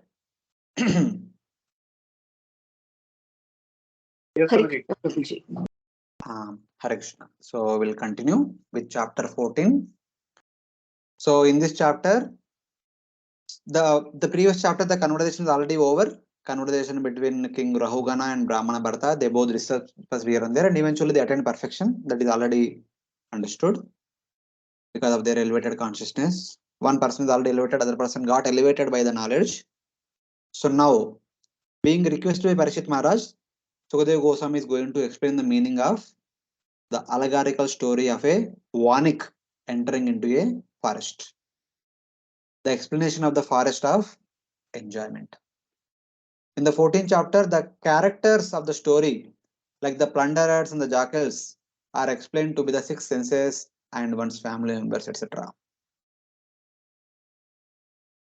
So this slide, anyway, slides will be sent to you later on. So which are the verses in chapter 14? Our explanation of which verses in chapter 13? A clear-cut one-on-one mapping is there in this. So accordingly, only the remaining shlokas will be explained. So all the way up to shloka number 41, the explanation is there. And the last 42, 46, the sages glorify Jada Bharata. So some verses of glorification of Bharat Maharaj at the end of this entire section. It's like that. So first text number 1 explain the meaning of text number 1 of chapter 3. 2 to 4 explain the text 2. 5 to 7 explain text 3. 5 explains, okay, not 5. 8 to 9 explain text 4. 10 to 12 explain text 5. 13 to 16 explain text 6. 17 explain 7. 18, 19 explain 8. 20, 21 explain 9. 20, 24 explain 10. 25, 26, 34, 35 explain 11. 27, 37 explain 13. 28, 29 explain 16. 30, 31 explain 17. 32, 33 explain 18. 36 explain 12. 38 explain 19. So then 40 explains 15. 41 explains 18 to 19, like that. Overall 19 verses were there in the previous chapter. This goes up to 41 verses. The explanation is given in great detail. So that's how we have to understand. So read the translation, the first one. Okay, this first one is very big. I will read and explain. No, you will read after that also. So the translation is very big. So I made it to two parts. So just to have a little bit clarity. The Jiva, using the doors of the six senses, wanders around in samsara, having walked along the difficult road, belonging to persons who identify with the body. See here, the merchant was wandering in a forest which is filled with six plunderers. So what do you mean by that? The living entity using the doors of the six senses. Our six senses are like the doors through which we can go, as it is also discussed in the Prachana Barihi, if you remember. Using the Kadyota, Abhirmukhi, the Puranjana would go here with some friends and come back, something like that. So basically, the senses, by looking at something, they say, hey, either acha hai, go, udhar, get that. The ears say that, okay, this is very good, hear this. The eyes say that, see this. So something like that. Using the doors of the six senses, wanders around in samsara, having walked along the difficult road. That means, with an intention to experience the six sense objects. The senses are looking at sense objects and hankering for them. And person goes to get them and enjoy them. That trying to enjoy six sense objects is called samsara. That is a difficult path, difficult road. Belonging to person who identify with the body. This is only for a people who are identifying with the body. A bodily identified person want to enjoy in this world. The spiritual identified person does not. Na sochati na kankshati. Does not want to enjoy in this material world. It's like that. With many obstructions, experiencing samsara, with beginningless happiness and distress, arising from accepting and rejecting, Viyoga Samyoga, a series of various bodies, produced by performing auspicious or inauspicious acts, which are divided according to the three gunas. Urdhvam gachanti satvastha, madhye tishtanti rajasa, jaganya gunavrittissa adho gachanti tamasa. In order to enjoy the 5, 6 sense objects, a person takes different species, different bodily forms, and trying to enjoy them. That's how going up and down, one is bound in this material existence, samsara. That's why this path of enjoyment is called a difficult path. Durga Adva Vad Asugame Advani Apatita. Basically, it is Durga Asugame. Sugame means easy path. Asugame means very difficult path. So it is like that. The Jiva going in the forest of samsara, even today, has not attained the devotees. This person is busy going up and down, becoming devatas, asuras, this, that, he is busy in that. He never wanted to turn toward the devotees, even till today. Who, like bees, are attracted to the worship of the lotus feet of Guru, a form of the Lord. They have not taken shelter of a Guru with the expansion of the Supreme Lord. This means that without taking shelter of the feet of Sri Guru, one wanders around in samsara, life after life, till the end of the day of Brahma, till the end of the life of Brahma also. Having walked along the difficult road with many obstructions, experiencing samsara with beginningless ignorance, consisting of happiness and distress, arising from accepting and rejecting a series of various bodies, produced by performing auspicious or inauspicious acts, which are divided according to the 3 gunas. When we perform auspicious activities, we become devatas. When we perform inauspicious activities, we become asuras and the lower species. When we perform mixed activities, we become human beings. But one is continued in this world only. So that is what is the point. Because the stop to samsara takes place only when one takes to shelter of spiritual master, who is one of the form of Supreme Lord. Otherwise, it will continue on in this material world. So now, so the previous part of the shloka is only, it is the context. What is the context in which the story is being told? The story is about a jiva who has not yet taken shelter of a spiritual master. Instead, in a quest for enjoyment, he is taking different bodily forms, going up and down and enjoying by performing auspicious and inauspicious activities, pious and impious activities, dharmic and adharmic activities. This is the context in which the story is being told. And now the story is explained. The jiva, like a wealthy merchant, yata sartha vanik, like a artha vanik, मतलब wealthy merchant, greedy for objects of sense enjoyment. Though, so vanik want, artha means wealth. The jiva want sense objects, enjoyment for sense objects. So it is like that. Though experiencing karmas produced by his body through the agency of Maya, controlled by the Lord, while walking in the most inauspicious forest of samsara, which is similar to a crematorium, smashanavat, and performing useless actions with many obstacles, even now does not attain the feet of the bumblebee like devotee. Madhukara Charanaravinda, attracted to worshipping the Lord in the form of Guru, Hari Guru Anupadavim. This lotus feet is capable of pacifying the miseries of samsara. So only the lotus feet of Guru can pacify the miseries of samsara. Otherwise, nothing else can pacify a suffering, bewildered, conditioned soul. Janasya Krishnad Vimukasya Daivad Adharmashilasya Sudukishasya Anugrahaye Charanti Nunam Bhutani Bhavyani Janardanasya. For the perpetually miserable conditioned souls who are in misery because of the sinful activities which are due to sinful desires, which are due to avidya. So in order to deliver them, the Supreme Lord has sent Guru. Unless until one takes the shelter of Guru, one cannot be pacified in the perpetual miserable material world. That is the only solution. Otherwise, one will continue to go up and down trying to enjoy the sense objects in this material world. So like that. Since samsara of the jiva is made up of Maya, made by Maya, the jiva should surrender to Maya Devi. Being pleased with him, she will free him from bondage. One may say like that. Because this world is made up of Maya, you should surrender to Maya. Maya, when Maya becomes happy, she will release you. Like that, some say. Why should one surrender to Guru? Surrender to Maya only. No, don't surrender to Guru. Like that, some may say. But Maya is controlled by the Lord.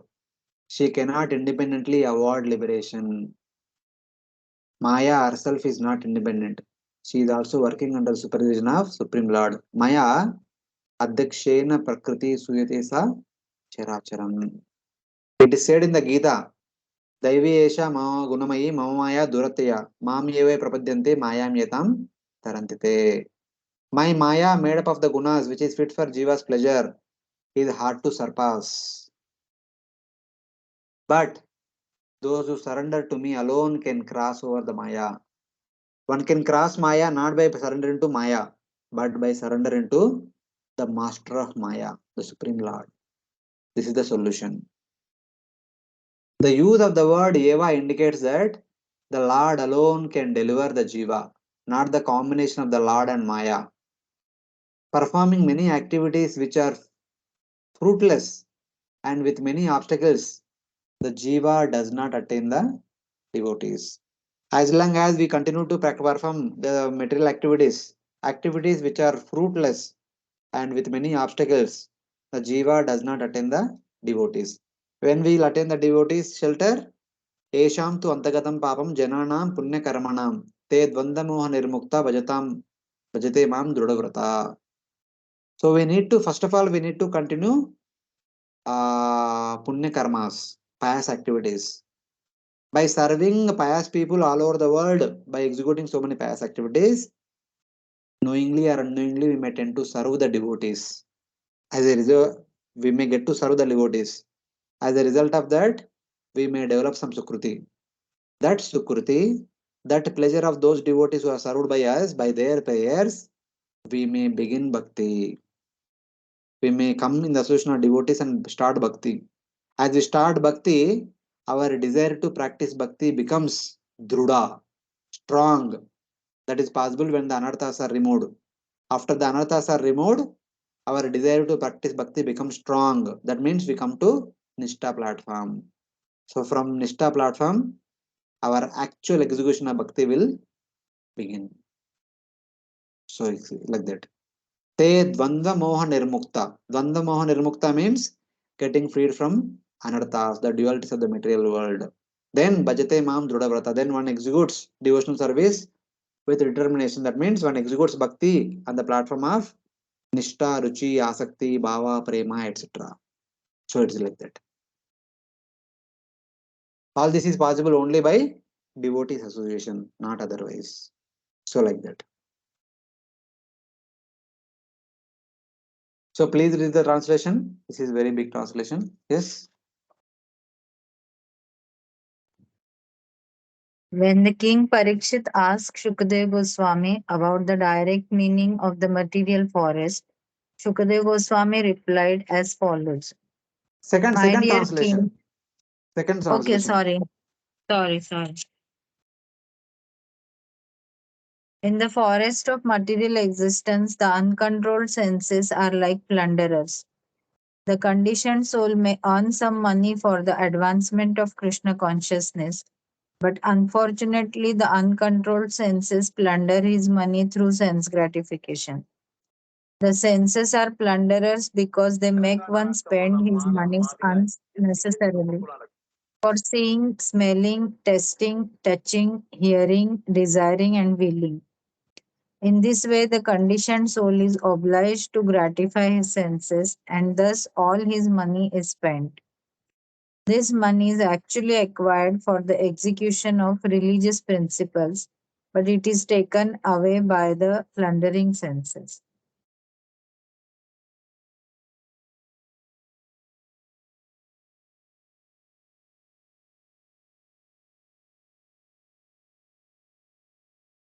In that forest, the thieves are the six senses. Just as thieves plunder a man's wealth, which is meant for service to the Lord, Parama Purusha Aradhana Lakshano. Yajnartat Karmano, Anyatra Lokoyam Karma Bandhana. Something like that. Which is meant for the Lord's service, has been attained with great difficulty by rightful means. And just as the thieves plunder the wealth of a merchant who is without proper intelligence and has uncontrolled senses, so the senses by their actions of enjoying, seeing, touching, hearing, tasting, smelling, the six sense objects, thinking and deciding, things related to the sense gratification plunder man's wealth. Just like a merchant who earned wealth in a proper way, in a moral way, which is supposed to be used for the service of the Supreme Lord, has been stolen away by thieves because he has not employed some protective means. He is less intelligent. He don't know how to protect his wealth from the thieves. That's why the wealth has been stolen away. Similarly, a jiva who is engaged in seeing, touching, hearing, tasting, smelling. So they are the five jnanendriyas: thinking, mind; deciding, intelligence; things related to sense gratification, plunder man's wealth. So these things actually, these are the 6 to 7 plunderers who plunder away a person's wealth. A person's real wealth is his time and energy, his personality, his consciousness that will be taken away. So in that way. This verse explains 513 to text number 2 in the previous chapter. The six plunderers are the six senses. Just as the sea thieves plunder a man's wealth meant for dharma, attained with great difficulty, the six senses steal the wealth of a man with uncontrolled senses by actions of seeing and touching. This wealth is meant for the service of the Lord and for the next world. What is the actual wealth? One's time, one's energy, one's consciousness, one's wealth also. All these things are stolen away. So like that. So this was the meaning of the second text. So some words. Sankalpa is the function of the mind. Sankalpa means here it is mentioned as thought, thinking. And Vyavasaya or ascertainment, discrimination is the function of the intelligence. The senses plunder the wealth of a person with uncontrolled senses and with a bad intelligence, just like the thieves plunder a person. Because of bad intelligence, one says that okay, sense gratification is the best thing one can do in one's life. So gone, one is gone forever, something like that.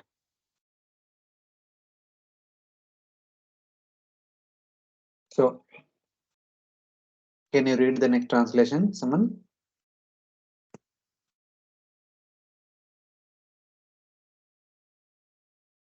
My dear king, family members in this material world go under the names of wife and children, but actually they behave like tigers and jackals.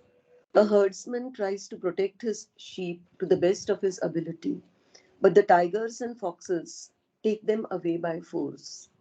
Similarly, although a miserly man wants to guard his money very carefully, his family members take away all his assets forcibly, even though he is very vigilant.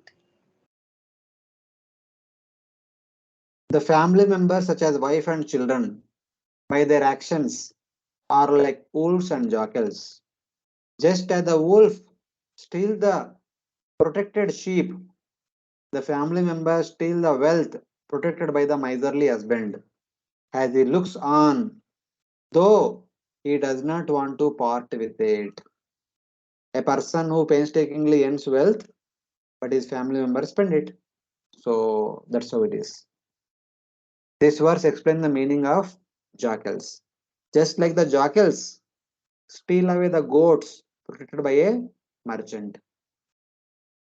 So something like that. In the dead of the night, when the merchant is in deep sleep, the jackal silently will come and catch one goat and go away. Something like that.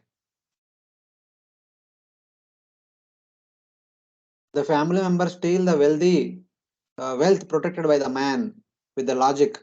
You should protect us by supplying food and clothing. So, something like that.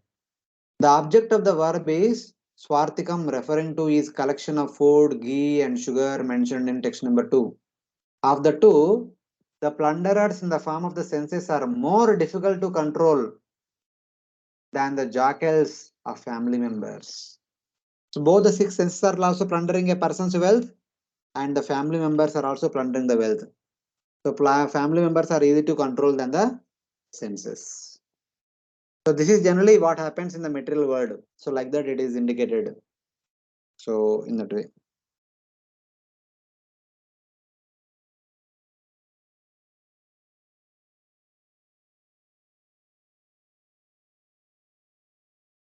Yeah. Next text number 4.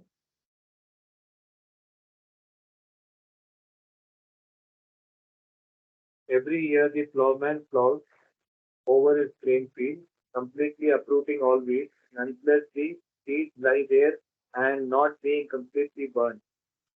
Again come up with the plants sown in the field, even after being plowed under the weeds come up gently. Similarly, the Grahastha Ashram is a field of fruitive activity. Unless the desire to enjoy family life is completely burned out, it grows up again and again. Even though camphor may be removed from the pot nonetheless retains the aroma of camphor. As long as the seeds of desire are not destroyed, fruitive activities are not destroyed. So, the previous verse translation you could relate it to the story of Valmiki or Mrugari. In both the cases, Nardamuni comes and asks them, "Why are you doing like this?" So, one said, I need to maintain my family members, so I'm doing it. So, then he said, "Okay, this is a sinful activity. You are supposed to go through a lot of punishment, and you are saying that you are working for your family members. Please go and ask whether your family members also share the sinful reactions that you are supposed to go through." When he goes and asks the family members, they simply say that it is your duty to maintain us, and how you are maintaining is up to you, and whatever consequences come from that, it is only you have to bear the results, not we. We are not the responsible for that. Then immediately the hunter Ratnakar has become Valmiki. For whose sake I am doing all these things, and they outrightly say that no, we are not party to it. So something like that. I mean, these stories are extreme renounced stories and etc.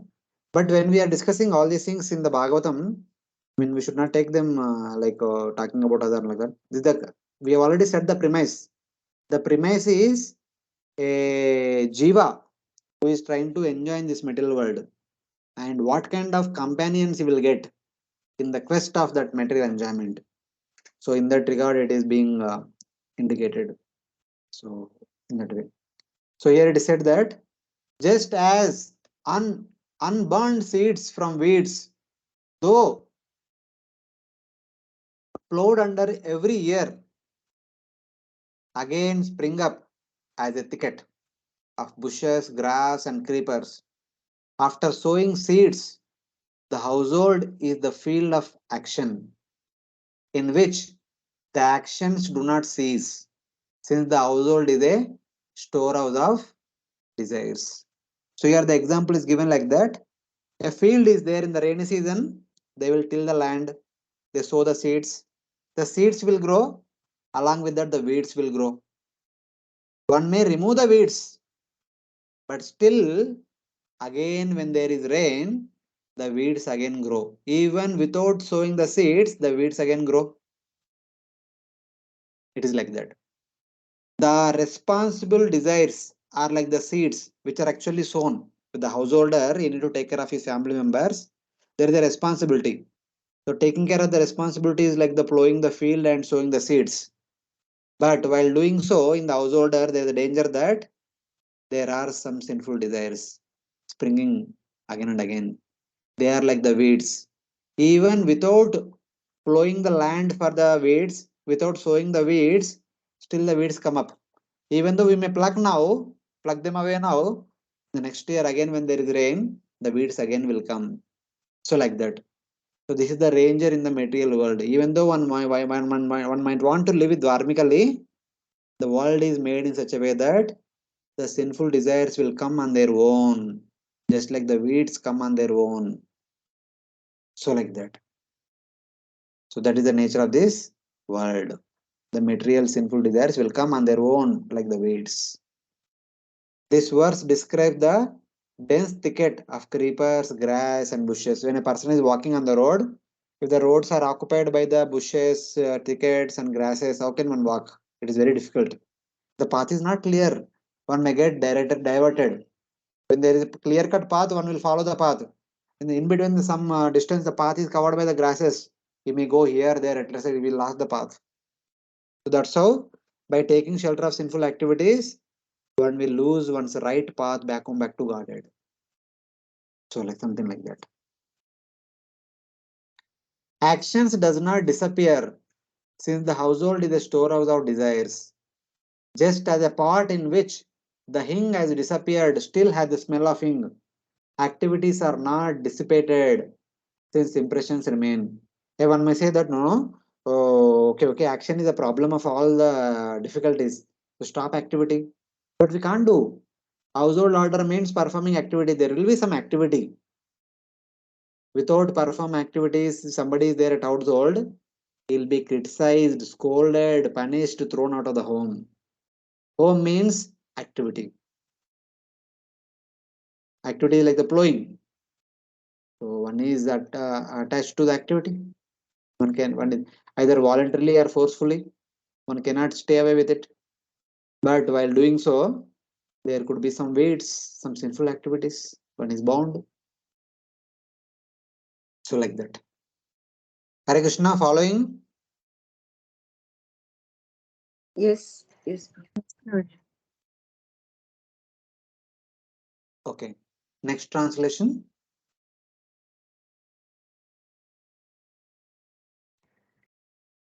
So fifth one, na Prabhuji? Yes, It's- fifth one. Sometimes the conditioned soul in household life being attached to material wealth and possessions is disturbed by gut flies and mosquitoes, and sometimes locusts as birds of prey and rats give him trouble. Nonetheless, he still wanders down the path of material existence. Due to ignorance, he becomes lusty and engaged in fruitive activity. Because his mind is absorbed in these activities, he sees the material world as permanent, although it is temporary, like a phantasmagoria, a house in the sky.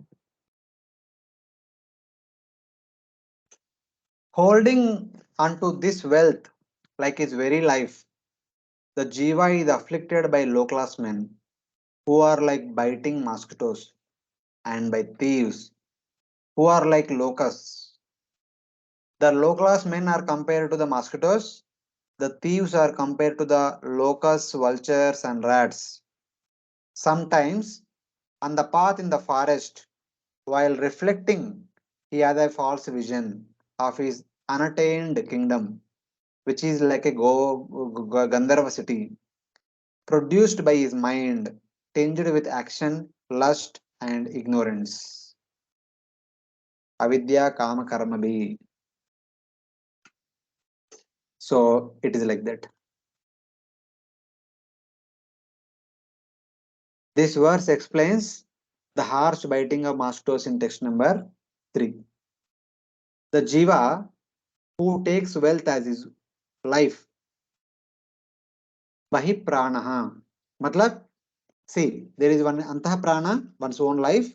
The wealth is like the Bahi Prana. A person who earned wealth by hard working, for him the wealth is all life. But such kind of person is afflicted by low class men who are like being masked to be biting mosquitoes, who always say, a lot of money, give party, give this, give that, like that. The city of Gandharvas is then explained. Sometimes, while deliberating with illusory vision, he sees a Gandharva city, which refers to his wealth desired by worship, such as becoming a king, which he has not attained. So this person, while walking on the forest, you will see Gandharva city. That is like when we are living in a city, we see some wealthy men, some royal opulences. So we desire, let me also should have something like that. Phantasmagoria or something like that. It is like a Gandharva city. It is like an illusion. One aspires only, but one does not have.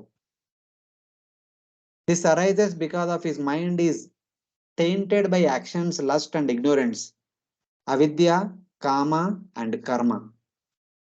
Seeing the Gandharva city means seeing something other than what actually exists.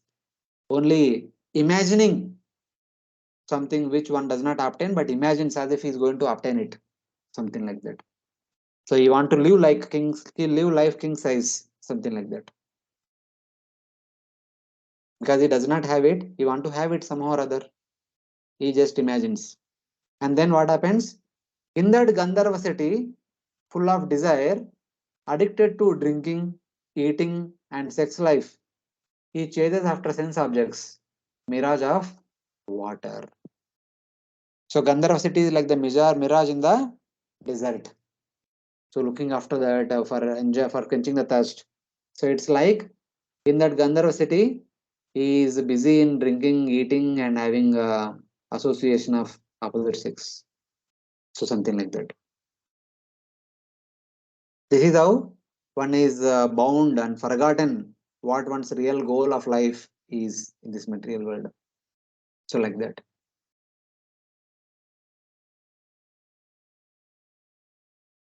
Sometimes when his mind becomes absorbed in gold, which is considered to be the stool of Agni, Purisha Vishesham Nirmita Mati. Purisha Vishesham. Purisha Vishesham means the stool of Agni. Sometimes when his mind becomes absorbed in gold, the color of Rajoguna, which is the color of Rajoguna. That means the white is the color of Sattaguna, yellowish and reddish is the color of Rajoguna, and black is the color of Tamoguna. So gold is like the color of Rajoguna, which is the source of unlimited falls. Ashesha dosha nishadanam. He desires to possess gold, just as a person suffering from cold, desiring fire, chases after a glowing ghost. Ulmuka Pishasham, a glowing ghost. So in winter season, if we are in the forest, there is intense cold, there suddenly appears a glowing ghost. Means a ghost appears like fire, and this person thinking, oh, there is a fire, there is fire, chases after that, but it will flee away. There will be no upashaman from the cold by experiencing the warmth from the heat. So like that. These words explain the firebrand mentioned in text number 3. The Jiva's mind is absorbed in the stool of Agni, gold, which is reddish, the color of Rajaguna. He desires to take others' possessions, represented by gold. Basically, one wants to have more wealth by honest or dishonest means. Because gold is honey, money is honey, money is sweeter than honey, something like that. He desires to go to hell. By doing so, by cheating others, trying to accumulate more and more wealth, one goes to hell. This is like a person who, wandering in the forest, anxious for fire to relieve himself of the cold, chases after the glow of a ghost, thinking it to be fire. He does this till he dies. So, chasing after illusory enjoyment, one continues to do the same till the time of death. One does not realize this is temporary or mirage, something or illusion, like that. So these are the various things that one goes through in the forest of material existence. So they are indicated with examples by Srila Sukadeva Goswami. Someone can read the text translation 8. Sometimes Sometimes the soul is absorbed in finding residential quarters or apartments and getting a supply of water and riches to maintain his body. Absorbed in acquiring a variety of necessities, he forgets everything and constantly runs around the forest. So here it is said that sometimes absorbed in maintaining himself with various items such as a house, water, and wealth, he runs here and there in the forest of samsara. So, in order to maintain oneself and one's family, one need to run here and there.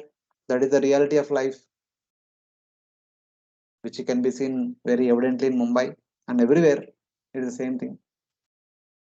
Then, sometimes he places on his lap a beautiful woman like a whirlwind, and by the impulse of passion, like dust, ignoring the rules of good conduct, his intelligence becomes blinded by passion, like getting dust in his eye, and he cannot recognize the devatas of the directions who are witness and have become invisible to him.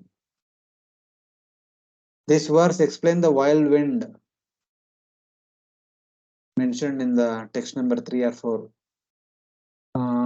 Text number 4. Yeah. Having a woman on his lap is like being afflicted by a whirlwind. His vision is covered by the impulse of passion, like being covered by the dust. So while the merchant is walking in the forest, there is suddenly a whirlwind which covers him, and his eyes are closed. That is like out of being passion in the association of women, one forgets what one is supposed to do. His intelligence becomes blinded by lust, and he does not recognize the devatas of the directions, such as the sun and fire, who actually witnesses all our activities and who are invisible to us, who are not directly visible. Since they are invisible, we think that they are not there, but they are always watching us what we are doing. So something like that.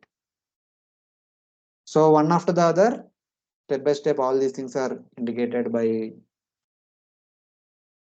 Sukadeva Goswami.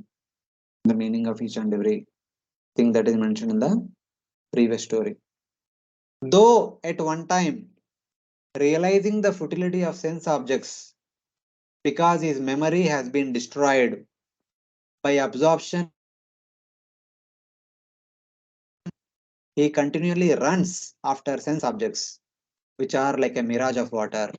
So being hungry, okay, though we are eating every day, morning, evening, but at one point of time, if we are late by some time, we feel hungry and thirsty. Then we want hot water and food immediately. Like that, this merchant, this Jiva, though he is enjoying sense objects time and again, but when sometime delayed, he is looking after, running after them, chasing after them like a mirage of water, mirage in the desert. So something like that. Sometimes the events are described in order and sometimes not in sequence. Sometimes there is repetition of the same event, which is mentioned in the previous chapter. But one should not ignore the explanation. So even though they are repeated, they are told before and after, kindly just follow. It is not possible to make all the roads in the forest straight. Why is Sukadeva Goswami speaking something front and after here and the jumbling? Because in the forest, the roads cannot be like straight, clear cut. You need to go zigzag here and there sometimes. Because of a lot of rocks and mountains and lot of trees are there in between in the path. So you need to go through easy path, proper path, something like that. So that's how the explanation is front and back, here and there, etc. Therefore, giving up one's own sense of pride, things should be explained in as they are in the text. So something like that. This verse explains the pursuit of a mirage of water. Text number 5. So one time the person realizes the futility of sense enjoyment, but he repeatedly runs after the objects. At one point of time, one realizes that the sense enjoyment is ultimately leading to misery. I should not do it. But after some gap, again anchors for the same and runs after the five sense objects: sound, touch, form, taste, and smell, like a mirage of water, because his memory is destroyed by absorption in the body. So whatever realization has come some time back, it has been stolen away. Then one again runs after the 10 subjects. So like that.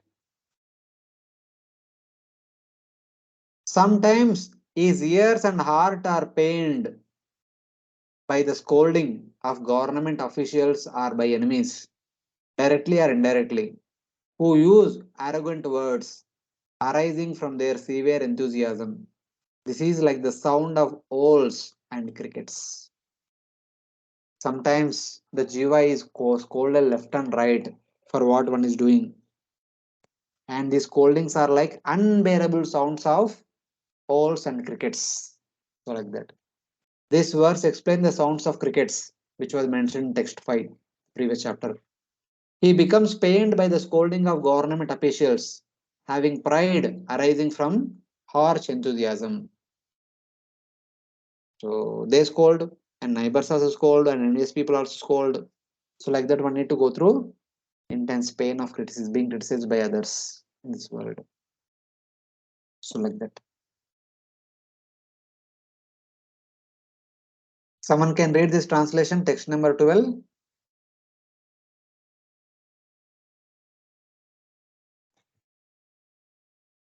Due Due to to his this, read,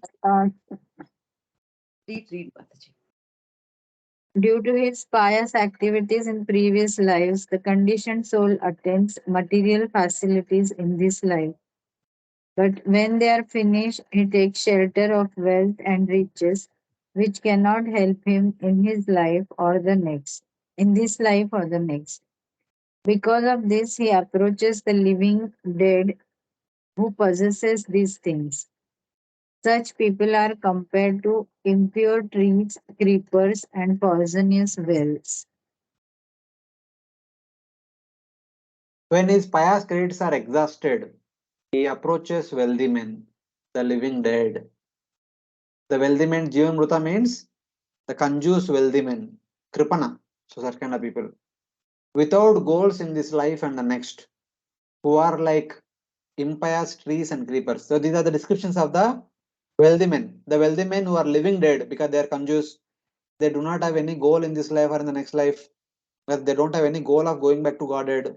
Because they are wealthy men mean, by telling wealthy men mean they are attached to wealth, who are like the impious trees and creepers, who cannot give good fruits meant for spiritual elevation, such as Karashuka, Karashkara, and Kakatunda, are like poisoned wells. This verse explains the impious trees mentioned in text number 5. The Jiva has used up all his pious results by enjoyment. Once piety is gone, one has become bereft of wealth. So we need more wealth for more enjoyment. So he takes shelter of some wealthy men who are like living dead, who are impious trees, who are poisonous trees, who don't have any highest goal in this life or next life. So what they will do? They cannot help. Karaskara is a poisonous herb. Wealthy men without goals in this life or in the next are like such trees, and similar creepers are poisonous wells. Such kind of people does not do any real benefit to one.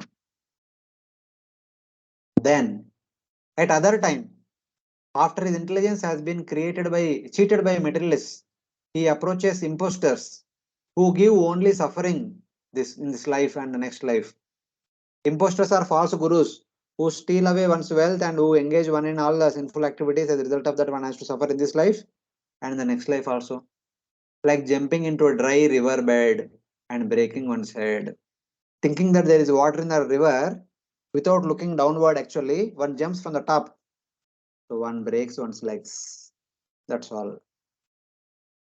After his intelligence cheated by association of materialists, he falls into the dry river bed and breaks his head. Later he comes to his senses. The material impostors give suffering in this life and in the next life also. The false gurus, they only create suffering in this life and in the next life. They may promise. They give promises. No, I will deliver you. I will give you this. I will give you that. You are delivered tomorrow only. Like that they may promise, but nothing happens like that. When he cannot support himself by giving pain to others, he gives trouble to his father or sons, whom he regards as insignificant. When he does not maintain himself or the family, it is that you father, you go and work, you son, you go and work, I can't give you money. This, that, he keeps suffering them also. He keeps causing suffering to them also. So this verse explains begging food from others. Text number 6. When he does not have food by a livelihood that gives pains to others, his elderly aged parents also not getting food, his young children also not getting food, they are in trouble. He gives trouble to his fathers or sons, which are insignificant like Kusha grass, by bringing troops from the king's gate to harass them. So basically, when he does sinful activity, the king's soldiers will come and trouble the entire family. So this person, your family man has done, all of you are like this only, like that everyone is getting troubled by the king's soldiers. He unnecessarily gives, by not feeding them properly and by causing punishment by the king also, he causes miseries to the aged parents and the young children. Both of them are troubled by him. It's like that. Sometimes he enters the house, which is like a forest fire, devoid of pleasing objects, and ending in suffering, and burned by the fire of lamentation, becomes greatly depressed. So after trying to earn wealth outside, he comes home. The home is like the forest fire. So this verse explain the forest fire, text number 6. So the home is like forest fire because everyone will, as soon as he comes in the home, everyone will shout at him. Where is the wealth? Where is the food? Where is this? Where is that? Like this. So a lot of demands. So he is consumed by the fire of the forest fire.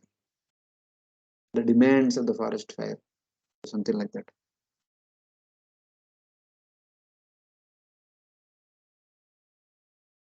When his wealth, dear as life, is stolen by government officials in the form of taxes, who are like the Rakshasas, made by crooked time, he appeared dead, without symptoms of life.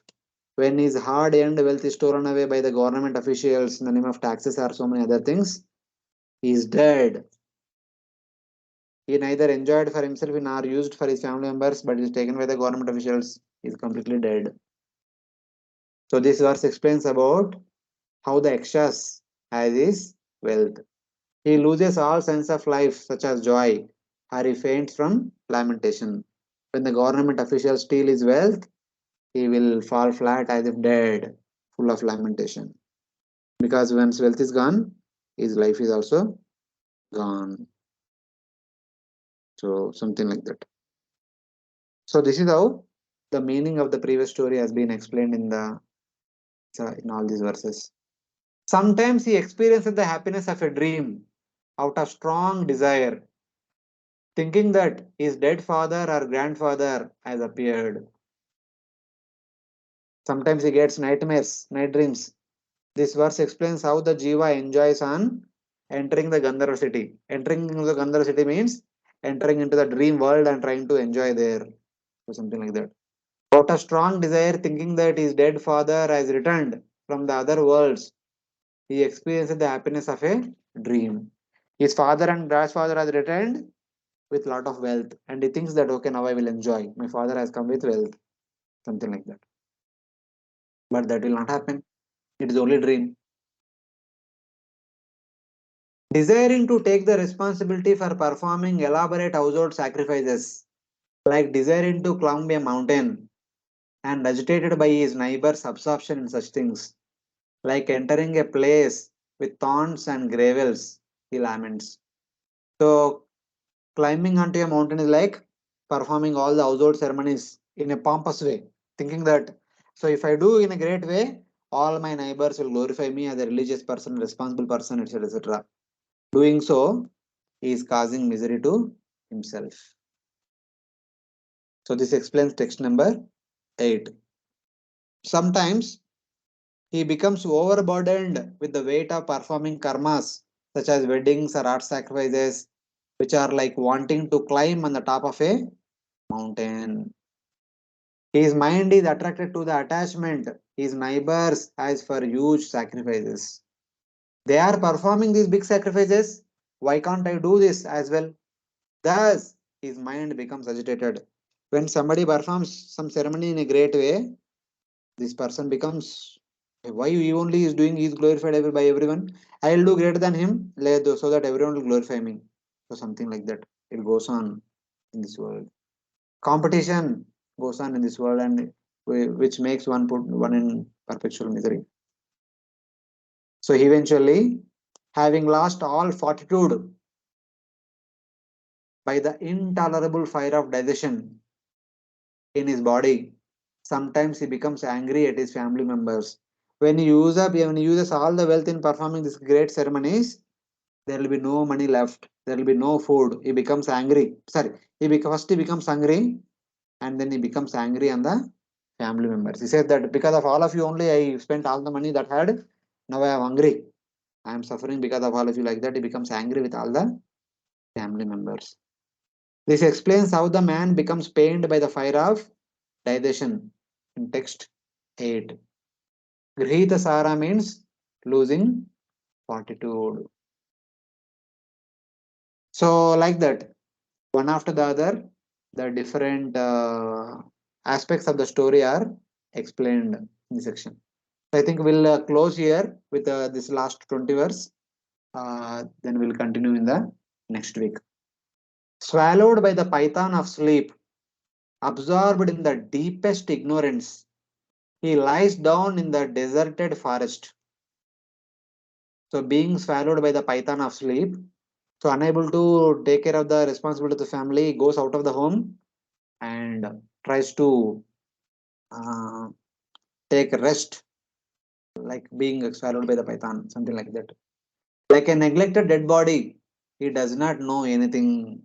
So, something like that. This verse explains being swallowed by a python. Apavidya means given up by the friends. So, basically, when he is not able to perform his household activities properly, neither his family members nor friends and relatives appreciate him. So unable to be appreciated by them, he go out of the home, he might take some intoxication, he might fall flat, indifferent to the worldly activities. Like if swallowed by the python. So finally, and then sometimes his teeth of pride are broken by the bites of snakes in the form of evil men. Unable to sleep, his consciousness dwindling because of a troubled heart, he falls like a blind man into a blind well. Sometimes his friends and relatives are scolding him left and right. So, remembering their scolding, he could not even get sleep also. Thus, his consciousness dwindling because of troubled heart. He falls like a blind man into a blind mill. At least at this condition, when being scolded by family members, friends, and relatives, he will take to intoxication, and his condition is like falling into blind well. So something like that. So this is how one after the other different aspects of the story are explained. So we'll stop here, text number 21, and we'll continue from 22 onwards in the next class. Hare Krishna.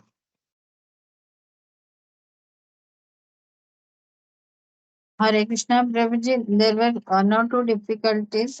Can I ask Uh, now, or I should yes, yes, send yes. you? No, no, Yeah. please go ahead quickly. Yeah.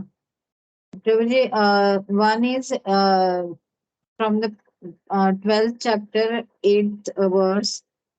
Like it mentions in the purport that the material energy is Krishna's energy, but it is separated from him. The Hmm. spiritual energy is also his energy, but it is not separated from him. Hmm. So my confusion is like how we understand, because conditioned jivas are the spiritual energy of the Lord. They are the spiritual beings, but still they are separated from the Lord. So here it is said that spiritual energy is not separated from the Lord. Conditioned jiva is not spiritual energy. Jiva may be spiritual energy, but when jiva identifying with the Maya, he should be treated as Maya only. That's why jiva is called Tadasya Shakti. He is neither called Antaranga Shakti nor Vairanga Shakti, because the jiva had the proclivity to go this left side or right side. When jiva comes under the purview of Yoga Maya, he can be called as spiritual energy. When jiva is under Mahamaya shelter, he should be called as Mahamaya. Okay. So we don't consider Jiva as a okay. Jiva is Tatastha Shakti only. Okay. Mm. Yeah. And probably one more thing, like from the 10th verse of the 12th chapter, like in the purport it is said that Lord Janardana is the director both externally and internally. He is the Hmm. cause of the function of words and what is expressed in all sound. So I didn't understand what it means. Like he's expressed in all sounds means No, whatever sound comes sound. from the Supreme Lord like that. See, basically, Aham Sarvasya Prabhava Mattam Sarvam Pravartate. Everything is created by me. The Lord is the cause of everything. So sound also comes from the Supreme Lord. So like that. Okay, so whatever sound we hear, like we know about Hare Krishna Mahamantra sound and all, but whatever sound is there in the world or whatever the words, they are coming Hmm. from the Lord only. That way it is has to be taken. See, it's not that whatever word. The principle of sound is coming from the Supreme Lord. The principle of sound is coming from the Supreme Lord. We may use the principle of sound for a bad purpose. So the purpose of principle of sound is to hear Krishna Katha, speak Krishna Katha. But we may misutilize it for speaking Prajalpa and hearing Prajalpa. Okay, That is our mistake. The principle of sound is coming from the Lord. That principle of sound is basically the Vedic literatures, yeah, Hmm. and which that are meant for awakens my the. spirit, which are meant for our spiritual progress. Okay. And one more last thing, Prabhuji, in the notes of 5.10.6, no, it is mentioned that, however, because of not attaining direct service to the Lord in that body at that moment, he manifested humility produced from increased longing and therefore did not want to offer his sense of I to the Lord. He's talking about Jadabharata. So, I didn't understand what it means exactly that he didn't want to, means he was a completely surrendered soul, totally. But still, when it is said that he did not want to offer his sense of I to the Lord, what it means.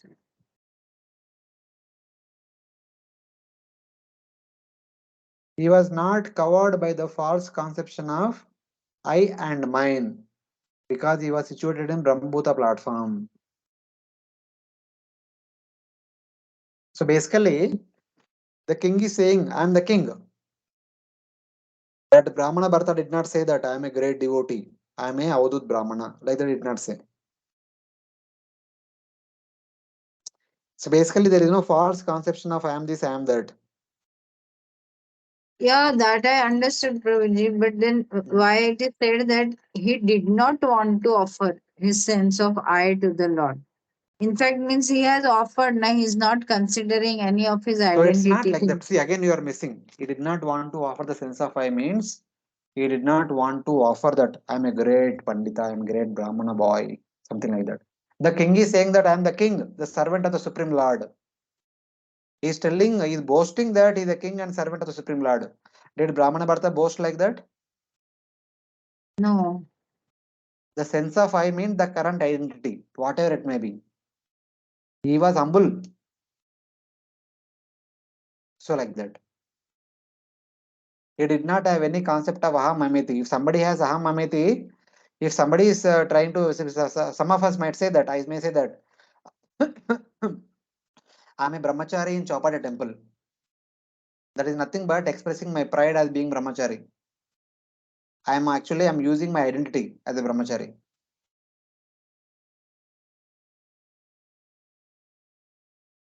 Okay, Prabhuji. It's a bit confusing. So It's not that confusing. See, one may be anything. If one is boasting with what one identity is, that is offering one sense of I. As if, okay, I'm a brahmachari, I'm serving the Lord as a brahmachari, as if it is a great thing. But in the service of the Lord, these identities does not function. Service will go on. Whether one is brahmachari or grasa, it does not mean that okay, only you are brahmachari you can serve. If somebody is grasa cannot serve, not like that. Service should go on without putting forward our identities in the front. Whoever one may be, service should go on. So something like that. oh Just the okay. way king is boasting, Brahmana Bharata is not boasting. See, don't read the line out of context. See the storyline, what is happening there. Then you will understand it. Yeah. If you just read the sentence out of context, you can't understand. What do you mean by sense of offering I? Because sometime back only in the previous word, the king said, I am the king, I am the servant of the Lord. Why are you not carrying the palanquin properly? And Yeah. another thing, why he is not carrying the palanquin properly? Because the hands are there. He is not thinking that I am a human being, I am walking on the path. Oh, ant, why are you coming on my way? Okay. Yeah. So it's like there is a sense of I, na? Yeah. Something like that. Yes. Thank you, bro. Yeah. Thank you so Hare much. Krishna. Hare Krishna. Other devotees have anything to say? Hare Krishna, Prabhuji. Quickly. Prabhuji, I just wanted to know that since the third canto, we are almost hearing the all the pastimes on a similar line. Like if you talk about Kapil Dev's teaching, or if you talk about Prithu Maharaj's prayers, or Puranjana's story, and now this also. So basically, it is in canto. This is the theme that if we are taught to be detached and understanding the futility of the material nature. Is that the thing? Yeah, yes, that is there. Actually, see, ultimately Mm, the philosophy is only one line philosophy only. But yeah. different people need different flavors of the same philosophy. So the, Hmm. the same philosophy will be explained through different flavors in the form of different stories. Kardama Muni Oh, story, Devahuti story, then Daksha Prajapati story, and then Dhruva Maharaj story, Prithu Maharaj story, Anga Maharaj, Vena, Prachetas, Prachina Barihi, and then Prithu Maharaj, Privat Maharaj, this Maharaj, that Maharaj, no Bharat Maharaj. These are all hmm. different flavors and different aspects of the same philosophy. See, for our sustenance, we need food. Yeah. Okay, khichdi is also food, but we want flavors. In the breakfast, we want idli, vada, sambar. If South Indian and all. If Hmm. Marathi log want poha and Gujarati log want something else and tepla, etc., paratha, etc. Hmm. And then lunch, we want variety. Rice, dal, sabji, sabji, chapati. In sabji, lot of varieties are there. Night, we want dinner, lot of variety we want. We want lot of spices. It's not that everyone will be happy with one item always. We need variety. Same way, philosophy is also served in different varieties. Yeah, I was just thinking the same that it's like hammered, through these stories. Hmm. It's continuously hammered that you just get out of this material consciousness, get out of the material existence rather. So I was just thinking that up till ninth canto, it's should be the same, I believe. Yeah, it will be same till 12th canto. That's why it is said that Vairagena. The whole Bhagavatam is filled with the lessons of Vairagya. We may think that Mm-hmm. Bhagavatam is teaching at the past times. No, Bhagavatam is not teaching past tense. Bhagavatam is actually teaching Vairagya. It is a Okay. Vairagya scripture, which is mentioned in the 12th canto, 12th chapter, 13th chapter. Last chapter में बताया था. The Mm-hmm. purpose of Bhagavatam is to teach us Vairagya. Okay. Vairagyakhyana Okay. Samyutam. It is a story of, it's a book, story book of Vairagya. Okay. Just now, what you stated is mentioned in the 12th canto, this particular line. 12th canto, 12th or 13th chapter, last chapters. Vairagyakhyana Samyutam, something like that. Okay. Okay. Hmm. It is Okay, bro. filled with Vairagya, something like that. Hmm. That's what I was thinking, that it's the same thing again and again instructed. So I was like, okay. Anyway, Okay. thank you. Thank you so much. Hare Krishna. So we'll stop here. We'll meet next week. Hare Krishna. Hare Krishna Prabhuji, one small thing I just have a request, like can means